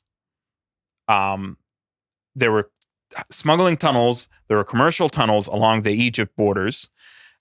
Hamas was taxing them. That's how it made its money. And that's how it funded its government. Then there was like, oh, let's diversify our money. Hamas started investing in like food and in restaurants and in this and that. But then there were other entrepreneurs in Gaza that were like, let's have more restaurants. Let's have more like beachside developments. Property prices went up. Gaza saw its first shopping mall in 2010. And it wasn't like a shopping mall like the Dubai mall. It's a modest mall. But it happened, ironically, during the blockade. And Gazans and Hamas and like the business people there, they celebrated it. So someone is going to say, well, Israel, so like someone will always find a way to say like, well, Israel allowed them to, like, no, the Palestinian people, like, they loved that shopping mall. Like, it was a novelty. And then a few years later, there was another shopping mall. And so then after 2014, that 2014 war, I would argue is when the blockade like quite significantly began slowly relaxing. There were restrictions on double use items, and like, I'm not saying there weren't, but this is when we started seeing multiple shopping malls going in. This is when we started seeing Qatari money flowing in. Excuse me. Qatari money flowed in phases. But in 2015 is the first phase of serious Qatari money. It was for infrastructure. And then some of that money was for Hamas to pay its salaried employees. But then we started seeing a lot of aid money, reconstruction money, redevelopment money, donor money, Turkish money, Saudi Arabian money. Like Saudi Arabia built a neighborhood, UAE built a neighborhood, Kuwait built a neighborhood. Like all these countries built different neighborhoods in Gaza. And Qatar built Hamad City. It's a whole city in southern Gaza of like high density towers. And so all of that is to say that, and at the same time, while all of that was happening, there was high unemployment. Like the World Bank said, it was like a 30% unemployment, with youth unemployment reaching as high as 50%, and then later on reaching as high as 70%. And then leading up to in 2018, when there were these demonstrations by the borders, Hamas was able to use these demonstrations to force Israel, to basically extort Israel into, let the Qataris send us $34 million a month. And that was, I would argue, the beginning of the golden age for Hamas, but also for Gaza, because Hamas then was able to take that money, pay its employees, use that money for administering Gaza, but there was cash flow into Gaza. Then there was the aid money. Then the Palestinian Authority, by decree of the donor countries, 30% of the Palestinian Authority, which was ejected from Gaza, 30% of its budget had to be spent in Gaza. Then there was UNRWA and different UN programs. Then there was, we said Qatari money. Then there was the Islamic Republic of Iran that was giving money to Hamas for the tunnels and the terror. Then Hamas had its own donors in Turkey, in Malaysia, in Indonesia, in Algeria, and Mauritania. These donors have they use crypto, for example, to play different games and bypass traditional banking.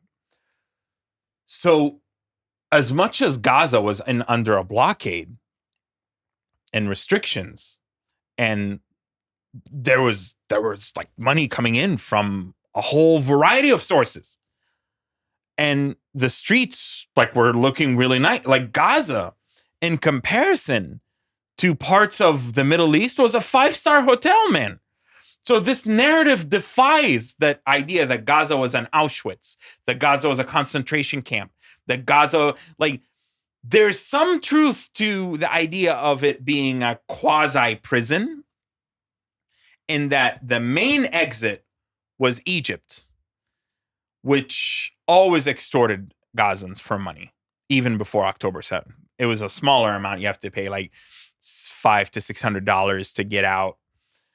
The entry and exit of Gazans was always restricted.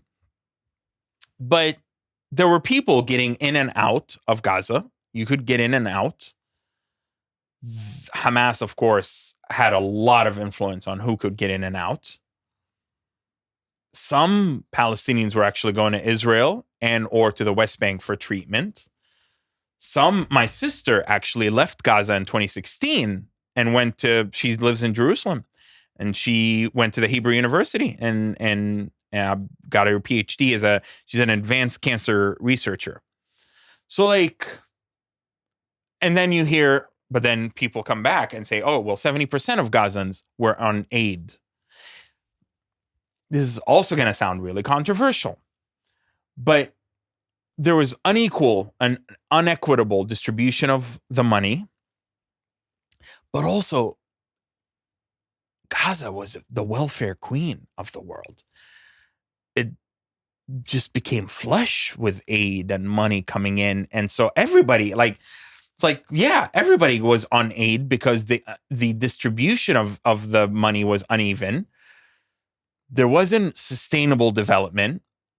Hamas had no real interest in seeing the circumstances change, because that would then stop. It became a self-fulfilling cycle, because if you did equitable distribution of the aid of development, if you actually use the billions of dollars that were coming in to build sustainable infrastructure, and then you had 20,000 workers working in Israel and making really good money and bringing that cash into Gaza before October 7th, if you use that money reasonably, then slowly the world would taper you off aid. And then what was Hamas going to do? So Hamas was like, no. We want all that money to keep flowing in.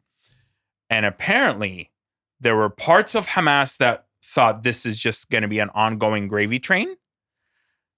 There were others who were like, no, we're just going to use this aid money to prepare for this horrendous event that we hope will bring about the end of Israel. So to conclude this point, it is not true to say that Gaza was either this heaven or this hell.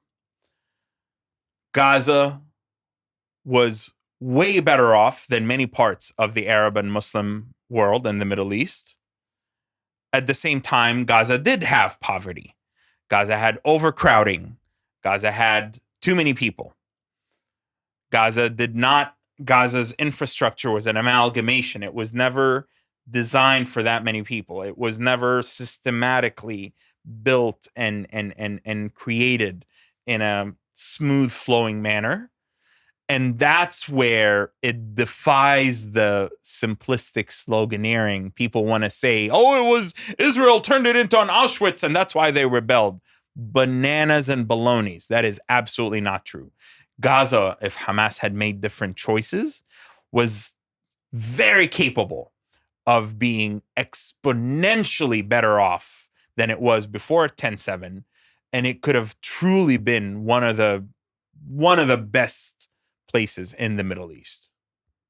We have to speak about October 7th. What do you think, or what was October 7th, and why did Hamas have to do it in such a gruesome way? Like, one thing is to go in and kill like soldiers of another army. Another thing is to go in like the Civil Commission on October 7th has recently found in the report, the systematic use of sexual terror and the horrible killings. Why were they so gruesome in what they did? So I, to this day, ask myself, I believe that it was something that was indeed part of the plan for Hamas to try to really go beyond the military component of it and go into these Israeli communities. What I ask myself is, was Hamas itself surprised by how quote unquote successful they were? And I still don't have the answer. The reason why I ask myself is that I don't know if they really truly believed they were going to get 251 hostages and bring them back home. The mix of soldiers and civilians, I don't really know if they believed that they were going to penetrate so deep into Israel. I've looked at some of their reporters, literature, this or that. The jury's still out whether or not they even knew that the Nova music festival rather was actually occurring. I do think they had every intention of taking hostages, but the open-ended question is whether or not the thought was this will largely be attacks against the immediate kibbutzim along the Gaza borders, will take out a few military posts, will attack lightly into these communities, will seek to take a few hostages with us. But at best, they thought maybe a couple of dozen, and we'll bring them back into Gaza. And this will be kind of a Shalit 2.0. This will be something that I still wonder if Sinwar really truly believed that he was going to trigger something so horrendously successful and awful in the way that it would bring about the destruction of Hamas and the Gaza Strip. And I say that because on the one hand, yes, they planned and they plotted. But on the other hand, not Hamas, yeah, I understand that they're evil. I don't know that I trust that they're really that sophisticated to have thought this would work out as well as it did. And that for this theory of mine to have said, like for this to have been true, for this to be true, rather, for what I'm saying to be accurate, it necessitates that there be gross negligence on the part of the Israeli military and Israeli security apparatus, which we pretty much accept was there. Was Hamas aware of this negligence? Was Hamas counting on this negligence? Was Hamas so I'm posing more questions than answers.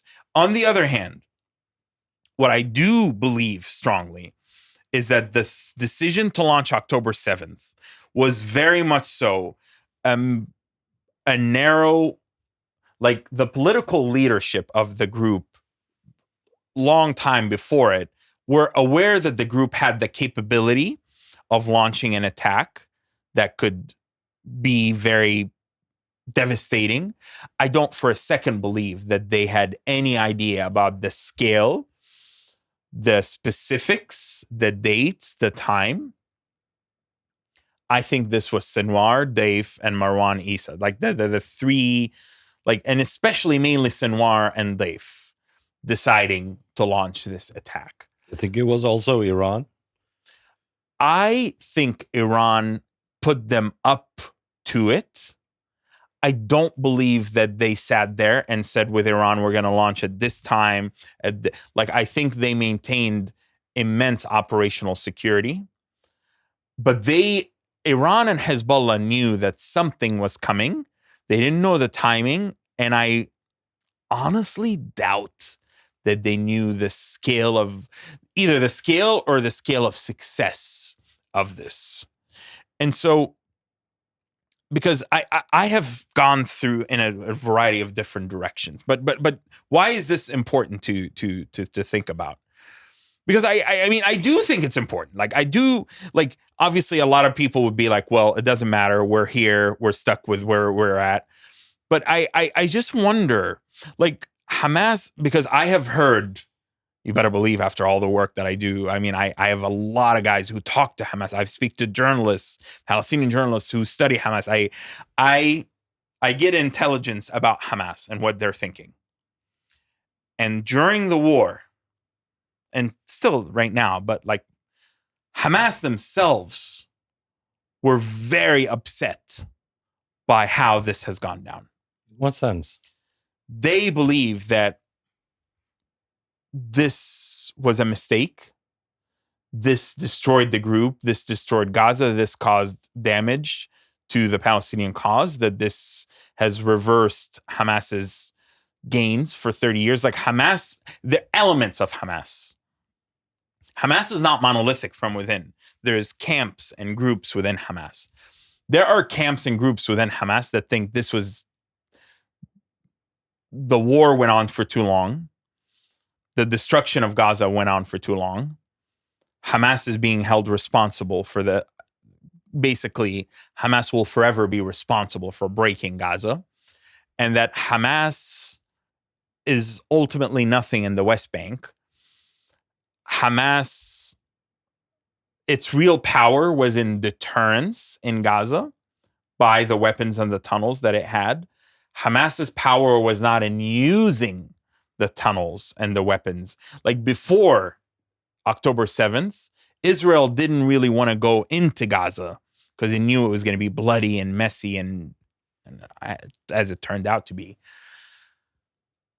And so the belief was that we're never going to succeed going up against Israel, but just keeping the Israelis guessing and afraid and worried about the casualties to their own and to our people is the real power that we held, and we lost that. We surrendered it forever, and it's never going to come back. Where did the gruesomeness come from? Like the raping women and kidnapping women and girls and elderly people? Or where is this whole aspect of it is coming from? So I want to say something, and I some people might get upset with me. Not because obviously we've established how much I deeply hate Hamas.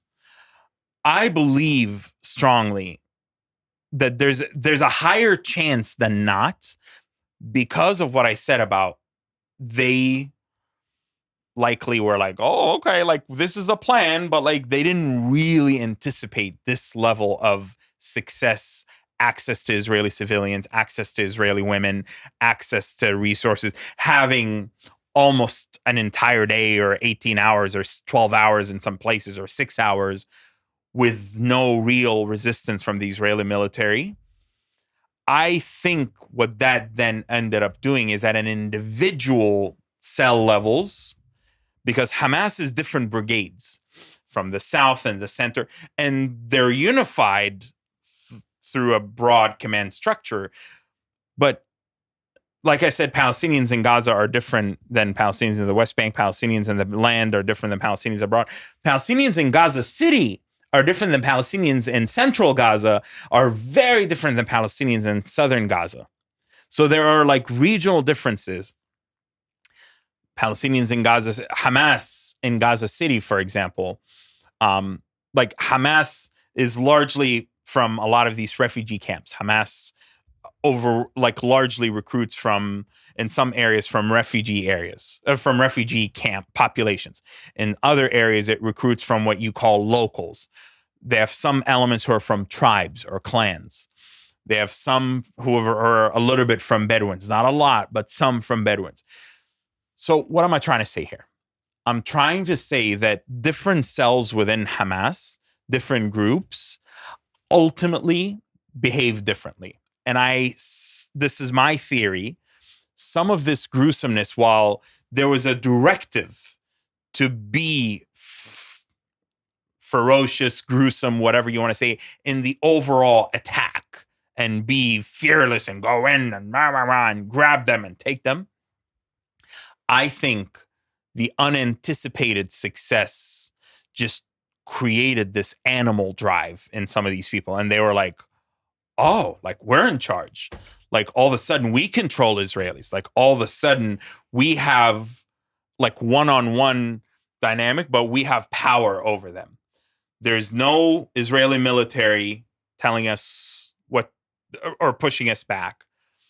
There's no religious commander that's going to tell us this is bad, this is good, this is not okay. There's me in my raw, unfiltered self, me as a Hamas guy, behaving in this disgusting, animalistic way. And so that's where I think some of that behavior likely came in addition to them interpreting the orders by the command to be ferocious in the attack. So why am I trying to again, like I because then we saw in other, like, and it is true that there were other cells of Hamas that didn't like, there were guys who just saw women under the table and everywhere and they executed everybody. And then there were others that threw in bombs but then there were others that merely went in, they grabbed people and they left. And so you can argue that if you want to plot on a graph the brutality and the barbarism, it wasn't equally distributed. So do you explain that away by individual dispossessions, or by the tactical tasks that they were assigned, or by how deep they penetrated, or by command or directives rather from the senior leadership of Hamas that said, be as brutal as you can? And I do believe, we saw some of the notes from Sinwar, that part of the attack is to be as brutal and as traumatizing as possible, because it was meant, they knew that they have limited the arsenal. You saw they had RPGs, they had grenades, they had AKs.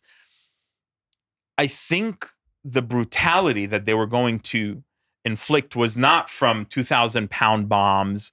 It was not from cluster bombs. It was not from the quality of the weapons, but it was going to be from the how up close, one-on-one, you can inflict horrendous damage. You can brutalize. So that's where, again, so I have a degree in intelligence studies with a specialty. I have two specialties. One is analysis and one is operations. And that's why sometimes I engage, you have to really do dispassionate analysis. And you have to say, like, and this is where people on the pro-Israel side get very emotional. And they're like, no, it was all like Hamas directives and I'm like, well, maybe it was, and maybe it was just an individual element. But I believe that the brutality that Sinwar directed served two purposes. One is a political message of, like, you Israelis are never going to be safe. We will get you. He wanted to trigger that trauma that he probably knew would trigger an overwhelming Israeli response that would then trigger this, like, Armageddon-like battle that would then encourage Hezbollah and Iran and then get the world against Israel, blah, blah, blah. So that was a political angle. And then the operational angle is that I think this brutality was to make up for the inherent weakness, ultimately, and the asymmetry of power that Hamas doesn't have helicopters, tanks, etc. So the only way to really have this be traumatizing and painful and hurtful to the Israelis was up close brutality. So I don't need a 2,000-pound bomb if you're just in a bomb shelter hiding and I just throw a grenade in there and I burn you. Or if you are just a bunch of people, you saw that horrendous image of in the Nova Festival, people by I think it was the drink booth or something, and all the bodies in there. Or if you're just a couple of Israeli women screaming underneath the desk and I just see you and I just shoot you and move on. And then Al Jazeera shows these pictures of other Hamas cells that were, like, being nice to grandma or being nice to the children or whatever. So then this is Hamas's way of saying, no, we weren't all brutal. But I actually think the fact that Hamas published that is them knowing that some of their members did things that are so horrendous and indefensible that they were desperate to try to counteract it. And Al Jazeera, of course, was all too happy to oblige. Also, there were other groups as well joining in with Hamas, like Palestinian Islamic Jihad, going in there on October 7th. What do you think about these other groups joining in? Why didn't Hamas do this themselves? Why did they, like, invite in other people to come join them. Well, and this is what Hamas said is the brutality. Hamas then threw and there's some truth to that, actually, as much as like Hamas was disgustingly trying to say that the brutality was inflicted by Gazan civilians, and there's some truth to that, by the way. And Gazan civilians, I would argue, like some of them, this was just a spectacle. Some of them, they're like, 70% of Gazans have never left the Gaza Strip. And, half of Gaza are under 18. This was a total spectacle. They've never met Israelis. They've only known them as the enemy. And they just were like, it released the most bare of instincts that were horrendous and that were inexcusable. And some of that, and we saw like the abuse of hostages and the taking. The thing with the Islamic Jihad and others, by the way, is that Hamas was the first wave, but then once they went in, they quickly gave out word to PIJ, Palestinian Islamic Jihad, and others to go in there because they wanted to basically cause as much damage as possible, but they didn't trust PIJ or any other group to tell them in advance. So you notice, actually, most PIJ guys did not go in with uniforms, whereas a lot more, and some Hamas guys did not go in with uniforms, but a lot of Hamas guys went in there with uniforms or with enough gear to make them look like they were militants. Because one of the things that Hamas guys would do is they would regularly have these drills. So they would say, okay, you're to assemble to every cell had a certain point to assemble to. And you show up in this motorcycle, this truck, that truck. And they did this enough. And then it was like, okay, this is a drill and we're going to this is an exercise. And then they did this once, twice, 3 times, 4 times, several times. So on the morning of October 7th, the Hamas cells that showed up, they didn't know if this was a drill or not. So that's how they kept operational security. Islamic Jihad, they were getting some money from Iran, but they didn't have anywhere near the infrastructure. And also Israel, PIJ was very known for being heavily penetrated by Shin Bet. A lot more penetrated. And Hamas themselves, there's leaked audios of Hamas that I've heard over and over. Some of them even before October 7th, of Hamas making fun of Palestinian Islamic Jihad and how literally there's one, it's like half of them are spies, man. So they didn't trust each other. About the civilians, what I say to people is, yeah, there were like, I don't know, a couple of thousand people that went in there. There were, let's say, another couple of thousand that went out and celebrated. Let's say there were 5,000 civilians that participated in directly or indirectly in the abusing of the hostages, in the grabbing of Israeli hostages. Let's say Hamas claims they had roughly 1,500 of their terrorists. Let's say there were 500 others. Let's say cumulatively you had 10,000 Hamas, PIJ, and civilians involved. Let's say there were another 10,000 logistically, indirectly involved in this attack.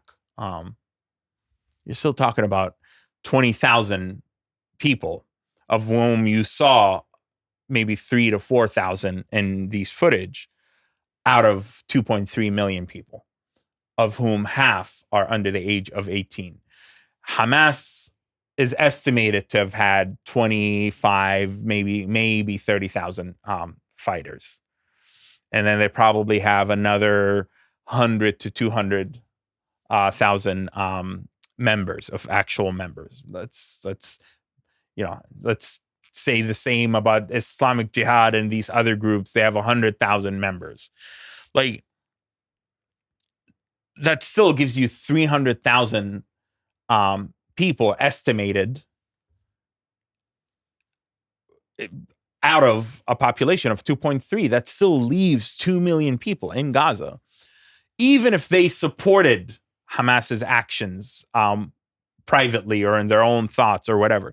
That still ultimately leaves you with 2 million people in Gaza who had ultimately nothing to do with the October 7th massacre or with the terror infrastructure of Hamas. So you cannot look at elections that took place 20 years ago when half of Gaza wasn't even born and say that they chose Hamas.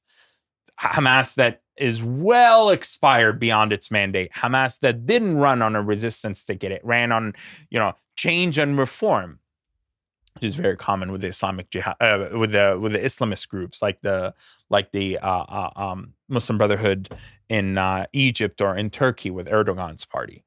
And so this is the challenge with this is another issue that I wanted, part of what I wanted to do and part of why I wanted to build bridges with the Jewish community, not just the leftists or the peaceniks, with all due respect to those folks, like the mainstream, the centrist, the center-right even, is that there is sheer dehumanization of the Palestinian people as they're all terrorists. They all abuse hostages. Everybody, there's a hostage and underneath every Palestinian's bed. They're all complicit in not turning over information to release hostages. And by the way, let's be clear about something. I would say more than 50% of the intelligence that Israel gets to assassinate Hamas targets is from Palestinian information, like Palestinians providing information to the Israelis. Okay. Do you remember early on in the war also that Israel turned off the internet and then they turned it back on because they need a source for communication to listen in to the conversations, but also for Palestinians to turn in the tips on Hamas, because that's how sick and tired Palestinians were. Not out of love. Palestinians that hated Israel were saying, I'm willing to turn people over to Israel if that means saving my family and my town and my neighborhood and my building. Why should I face annihilation because of one idiot who's made a choice and who now decides they talk about we love death as much as you Zionists love life, but they love death with everybody else around them. They don't want to go and die out in, out in their tunnels or they want to die surrounded by dozens of civilians.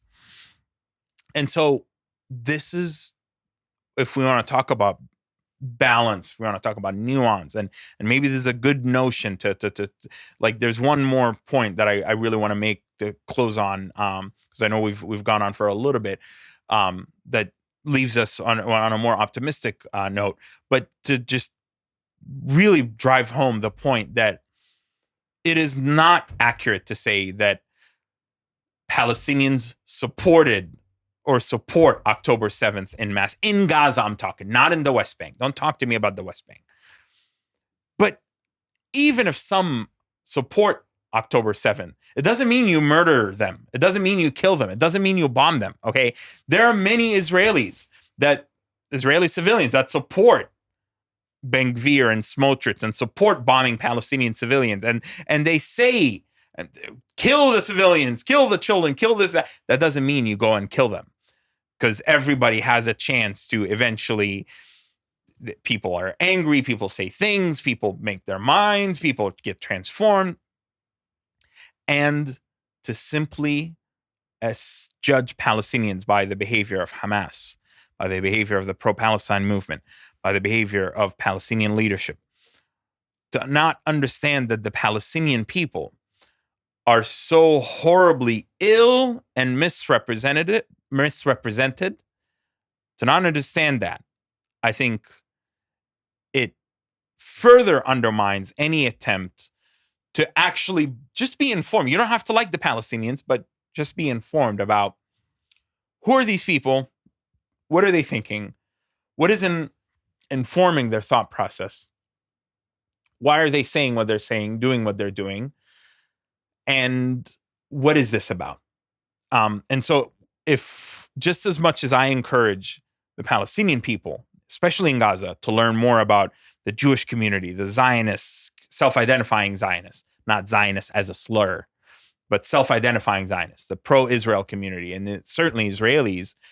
I also plead with the pro-Israel Zionists and Israeli and Jewish communities to step back from the overly simplistic narratives about Gazans as all this or all that, but also to just say, okay, well, then they're all afraid of Hamas, or they're all like, there are a million shades, not literally million, but different shades of some of that. Many are afraid. Many would like to experiment with peace. Many are right on the edge. And I think a little bit of time and space will help. Some, I think, were early on in the war hoping that Israel would actually get rid of Hamas, but they have actually turned on Israel because of the war, because they felt that the war was on all of Gaza and not just on Hamas, because they're very much so there's a great piece that it came out, it was in Bloomberg right after, like in November of 23, and I published it on one of my many socials, and it was talking about like secretly, and it quoted several Gazans anonymously, and it was saying secretly, and it was one of the best pieces early on in the war. It said secretly, many Palestinians in Gaza are hoping that Israel destroys Hamas, even if they will never admit it publicly. And it quoted someone who said, we can deal with the pain and the death and the destruction if we feel like it actually ultimately helped give us an alternative and an option. But if we are stuck with Hamas after this war, if this war goes on for too long, then our case is hopeless. Like we will feel that basically we lost our homes, we lost our families, we lost our livelihoods, we lost any hope for a better future, and we're still governed by Hamas. So these guys, these civilians that joined in with Hamas, these couple of thousands or so, were these like extreme outliers, not representative of civilians in Gaza at all, like super extreme? Or do they have some representation in Gaza, or are they like super extreme, like a tiny little flick of the population? You know, it's hard to say, but my judgment, based on judgment and analysis, is that they actually were a cross sample. They were not necessarily extreme per se, but like if you had a job that you were working that day, you didn't leave your job and go into Israel on October 7th in Gaza, from Gaza. Remember what I told you about if you grew up with your parents telling you don't go to the border and throw rocks. If you didn't do that as a child, if you weren't a rock thrower, you didn't go to Israel. Like, you didn't cross in. So like, once you go through a process of elimination of who would have joined in this in those in that you have to look at their family upbringing, you have to look at their socioeconomic condition or background, and to a certain extent, maybe lesser, maybe to a certain extent, you look at their political orientation. It is not entirely accurate to say that they were just the extreme elements of society, because I asked my brother, he said, like, basically a lot of like people who are thieves, basically, like thieves, like petty criminals. They went in and there was a lot of looting. People brought batteries and bicycles and this and that. So like these people did not go in for the ideology of it. They just heard from someone, because a lot of people also went with their cell phones. And one person went, they was like, dude, the borders are open and it's like several hours back and forth.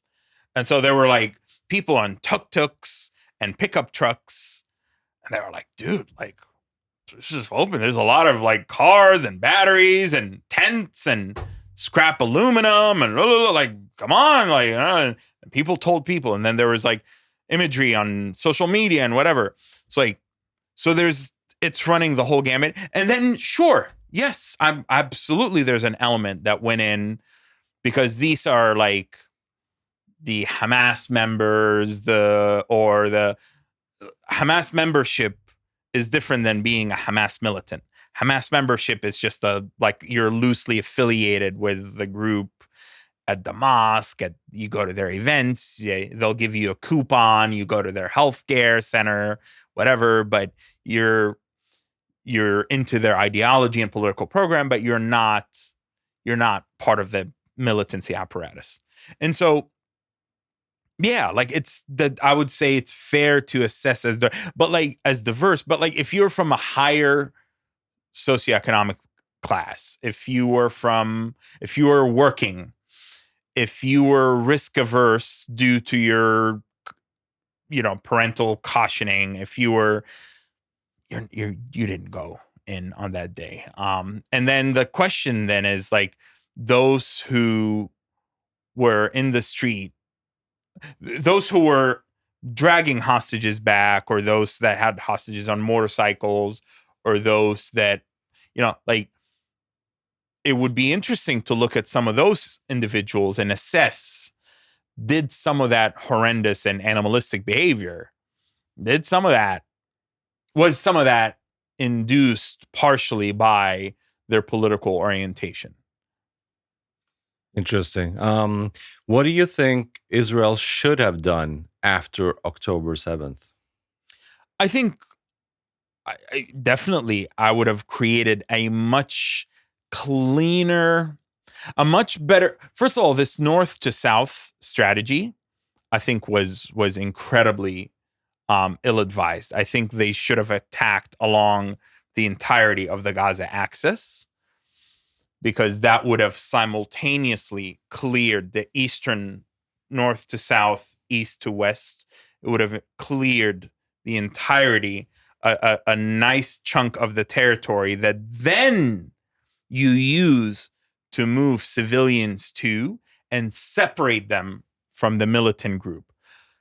I am countless and I'm far from being a military strategist or expert, though I am very well versed in a lot of this science and these theories and this and the applications of it, broadly speaking. And I've spoken to U.S. military commanders and generals and experts who have done this. And there's no singular point of view. Some people have different views than others. But pushing, if you notice, most of Hamas's, at least like in the first year and a half of the war, a lot of the senior leadership was killed down south, because Hamas just packed up down south and they took the hostages with them in Sinwar and Daif. They were both down south in Khan Yunis and Rafah. So what Israel kept doing is it created the Al-Mawasi humanitarian zone in western Gaza. And it just was pushing people into Hamas-controlled territories as the safe zone. Except there's a great man, Seth Frantzman, out there. He writes for the Jerusalem Post.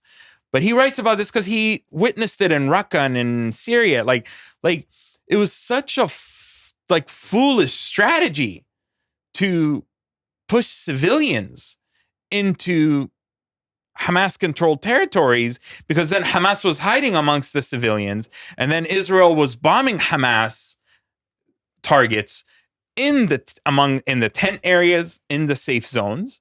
So these were no longer safe zones, and it was producing these horrible images of people being burnt in the tents and people being just it was just horrendous what was going on in these areas.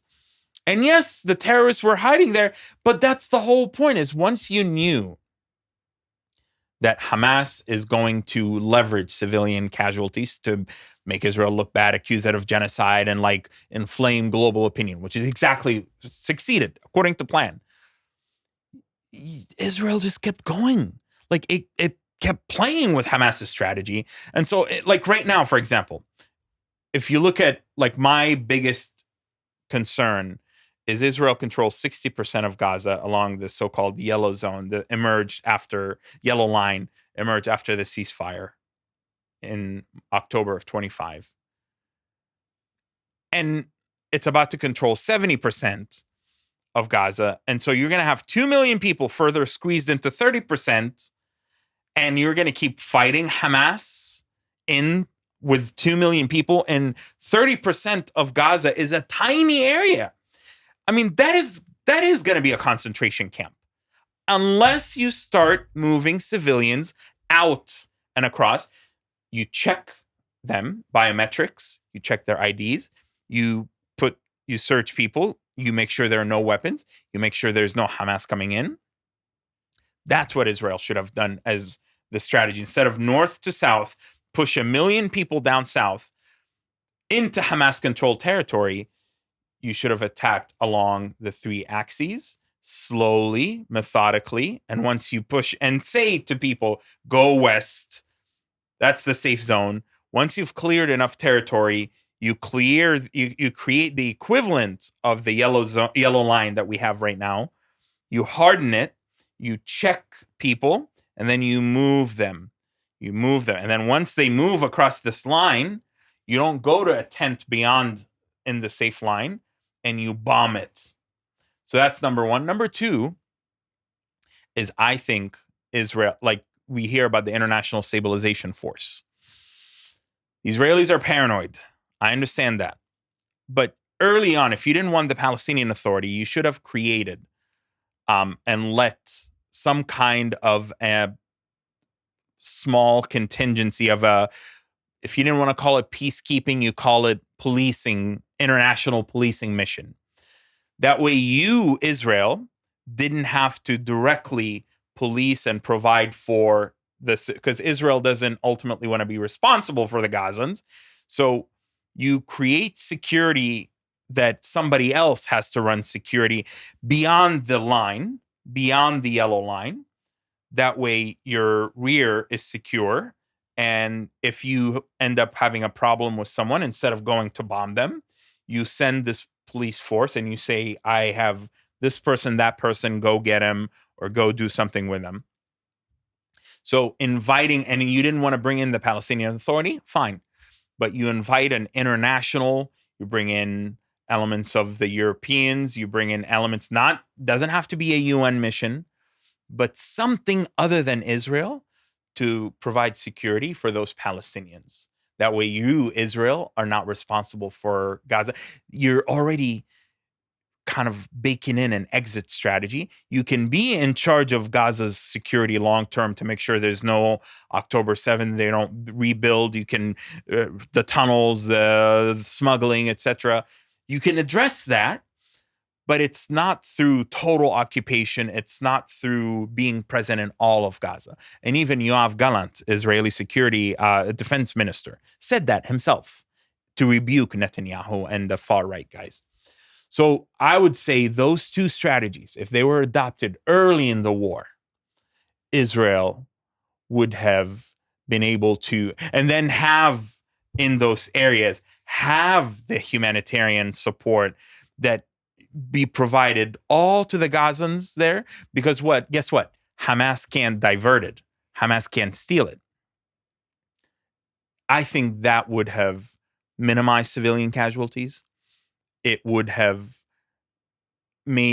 created as an exit strategy for Israel so that it's not engaged in another new expensive occupation. And it would have made the international community take responsibility for Gazans, not Israel. So it would have abdicated that responsibility, and it would have been a win-win for the safety and well-being of Palestinian civilians and a win-win for Israel globally, instead of how it went down. What I don't understand is, why didn't Hamas let Palestinian civilians down into their huge tunnel networks that would have functioned like shelters, bomb shelters? In practice, they had the perfect bomb shelters, but they didn't let civilians down there. Now, I share, like rhetorically, I share that point of view to the moon and back, that Hamas didn't build a single bomb shelter. And I find that to be, I mean, these tunnels were built with the Palestinian people's money and resources and stolen aid and stolen resources. What I will say is that in actuality, most of those tunnels are extraordinarily narrow and lacking in ventilation.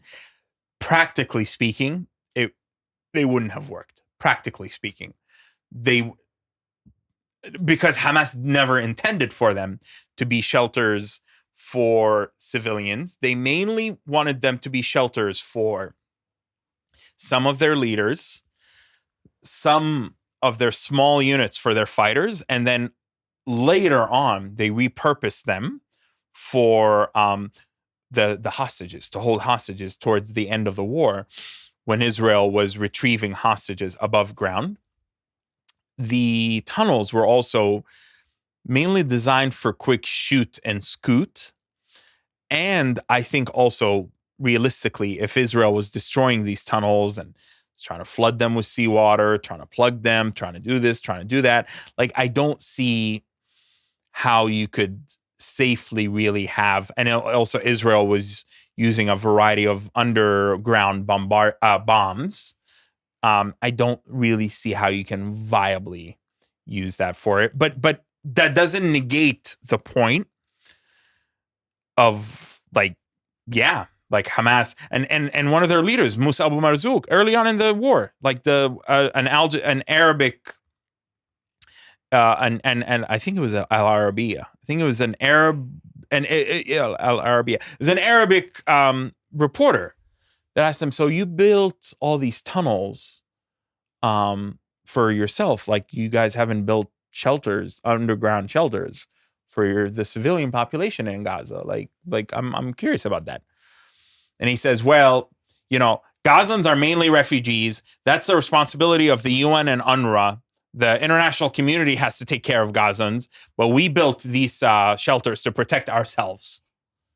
And it was, to this day, still one of the most gross and despicable answers by Hamas leaders, that just highlights their utter, not just disregard, but contempt for the Palestinian people.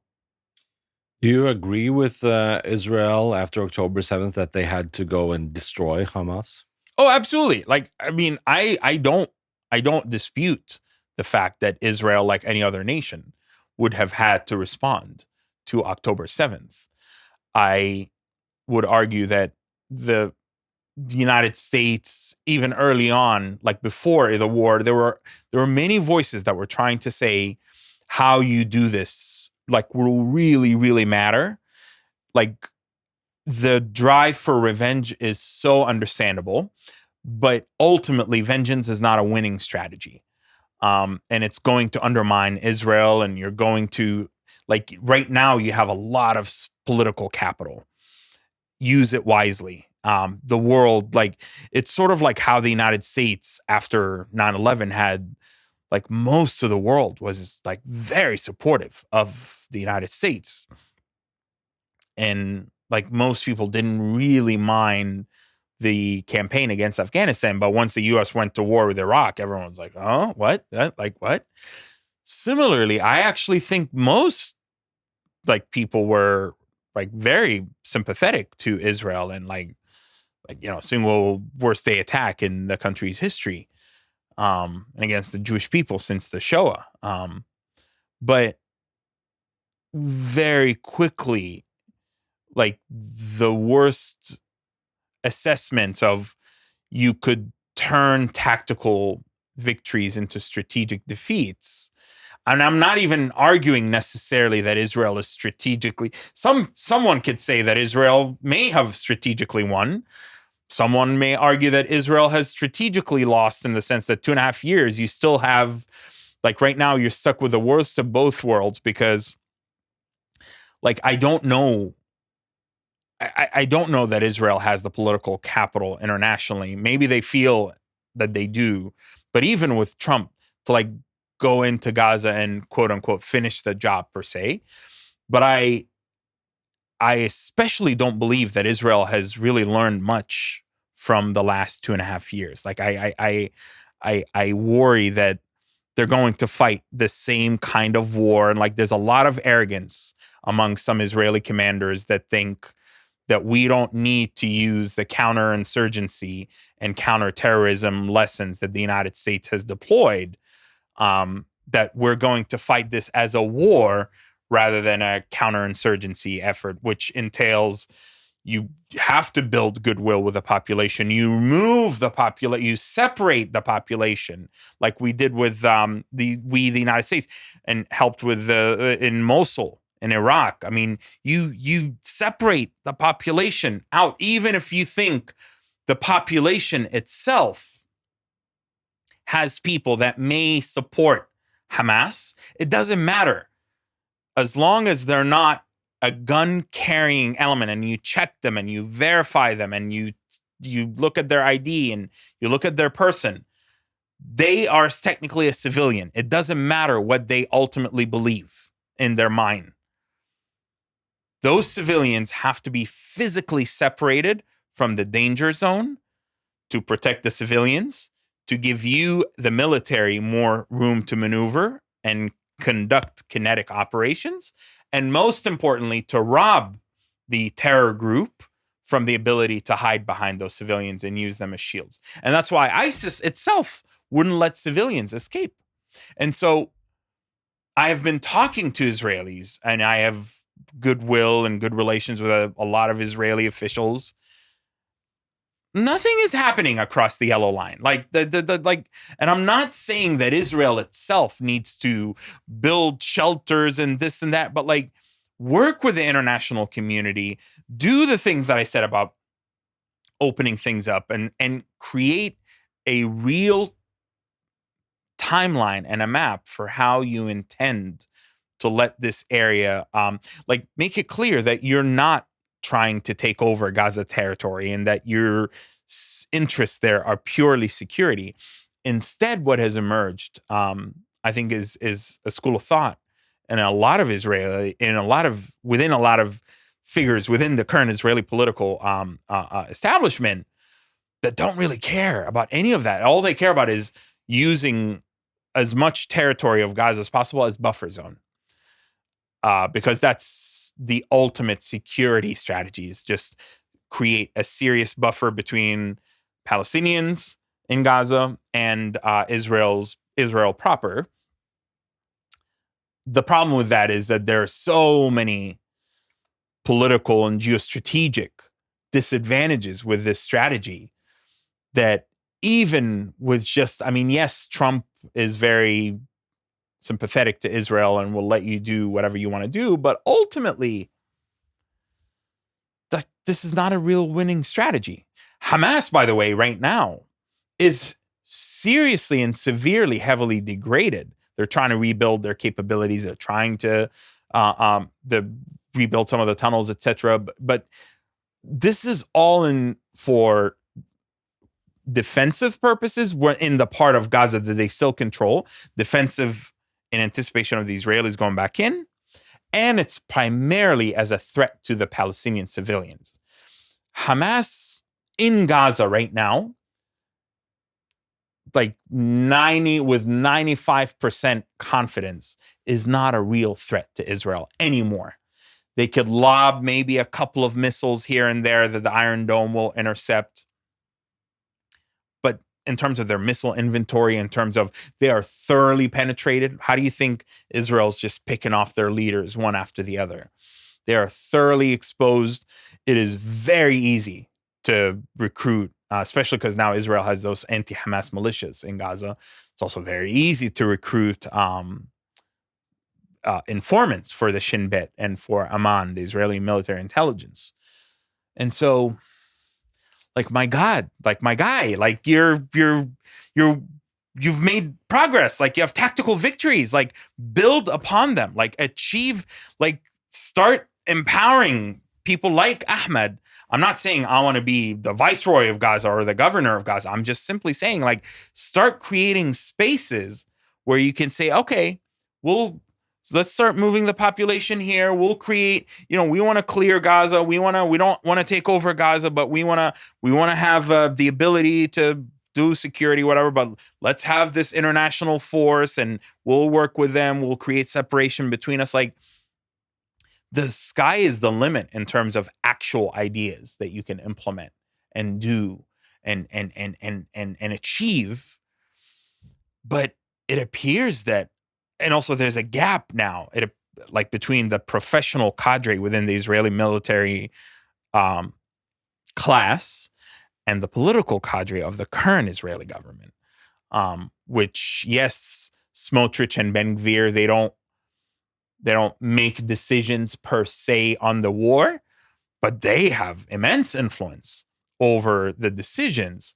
And so the political interference is something that, and like, as much as like, I mean, we have that in the United States in some degree, but like, there's still very much so an overarching understanding in the United States that the military guys ultimately shape the military strategy based upon a political directive. But beyond the political directive is, we want to clear Hamas out of Gaza. The White House would say that. And then the Pentagon would say, okay, we will own this from A to Z. In Israel, the political directive is like, well, and like, we want you to do this, and then that's why you saw Eyal Zamir, for example, right before the ceasefire, saying the IDF is tired, it's exhausted. He was like, do we really want to launch an attack on Gaza City, take Gaza City? Like, it's not that he said we can't, but he's like, what's the value? Like, what are we trying to achieve? Like, what like, this isn't going to bring back the hostages. Anything, this will end. The political directive was retrieve the hostages and defeat Hamas. He was like, well, number one is let's retrieve the hostages. This goes against that. So we have a deal on the table that could retrieve the hostages, and then you could decide afterwards how you want to eliminate. It's like, this is where the political interference in Israel, which is also like, is happening at a level that, even in my view, as it's my opinion, it's escalated to new levels that are actually somewhat unprecedented, even to Israel standards. And that's where I just worry about the trajectory of where Gaza's headed. I listened to you also on Trigonometry, excellent podcast, and where you told them about 31 or 32 family members of yours being killed. I'm so sorry for your loss there. I can't imagine what that must be like. But at the same time, how are you able to not be consumed by hate for Israel and the IDF with that in mind? Like, how are you able to still stay nuanced and constructive and engaging in nuanced dialogue while that being the case? I mean, I would be lying to you if I said I'm not upset and angry and frustrated about that loss. But I just have to realize that I've, first of all, this is bigger than myself. This is bigger than my family. This is about an entire people. This is about an entire territory. I also want to do something different than the perpetual cycle of hatred and revenge, incitement, violence, rinse and repeat. I really do believe that has to be broken. That's not kumbaya. That's not easy. It's very difficult. It's painful, but I want to do something different. I have made that choice for myself. I hope to lead by example and inspire others to do the same. So an element of it is a desire to really break that cycle, because I have seen, I mean, particularly with this conflict, but just broadly speaking, there's something so cyclical about how this goes down. I mean, I've seen it with my grandparents in 48, and then with my parents, and then with like me, and how I've experienced it in the second intifada and almost losing my life one time. And that's why I'm largely deaf in my left ear. And then with my nieces and nephews and this war, and like, there's just a generational trauma. Some people will say Israel is perpetrating this generational trauma. There's some truth to that. Some others will say, myself included, that our own choices and mistakes are helping perpetuate that. Like, it takes two to tango. I believe that I want the next generation of Palestinians and the current generation to have a radically different experience in Gaza. And I think some of that is to walk away from violence, to walk away from revenge, this is why I wanted to build relationships with Israeli hostage families and with survivors of October 7th, and Jewish partners and allies, and to say I very much so do see a pathway forward, as difficult as the current moment is, and as just the deadlock and the paralysis everywhere, and the hatred and the anti-Semitism and the bigotry towards Palestinians, and just the, like, everybody's a terrorist, everybody's a baby killer, everybody's a and it's like, so there's a personal, emotional, psychological component, but then there's just a strategic component to it. Is that, I mean, I do believe, like, I have skills and talents that I want to put to use. I have spent a lot of time thinking about this issue, the totality of my lived experience, my background, my skills, my aspirations, like, is bigger than just my family and I. And I want their memory to be something that inspires, something meaningful, meaningful transformation. I'm under no illusion that I can single-handedly change the circumstances. Though I've always been a believer that you should never underestimate the will of one man or woman to change the course of history. Still, I'm humble enough to realize that this is a much bigger challenge than just one person. However, I believe that Gaza can and will have a better future, but we have to start somewhere, and that's where, like, I the tragedy of my family members, as much as, like I said, the anger, the frustration, the resentment, that's all one thing, but to avoid that becoming just hatred, raw hatred, because you can repurpose the aforementioned emotions into something that generates drive, generates creativity, generates innovation, generates kind of trial and error, being daring. Hatred, it's just negative. It just eats away. It's not.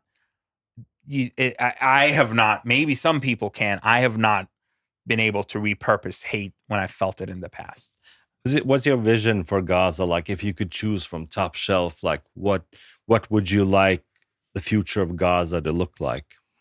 A gradual process of transformation that moves the people away from, I mean, first of all, we stabilize and recover as best as we can to get people out of the predicament of rat infested, bug infested tents, and get them into better accommodations, better spaces. But just basic needs met, very basic needs met.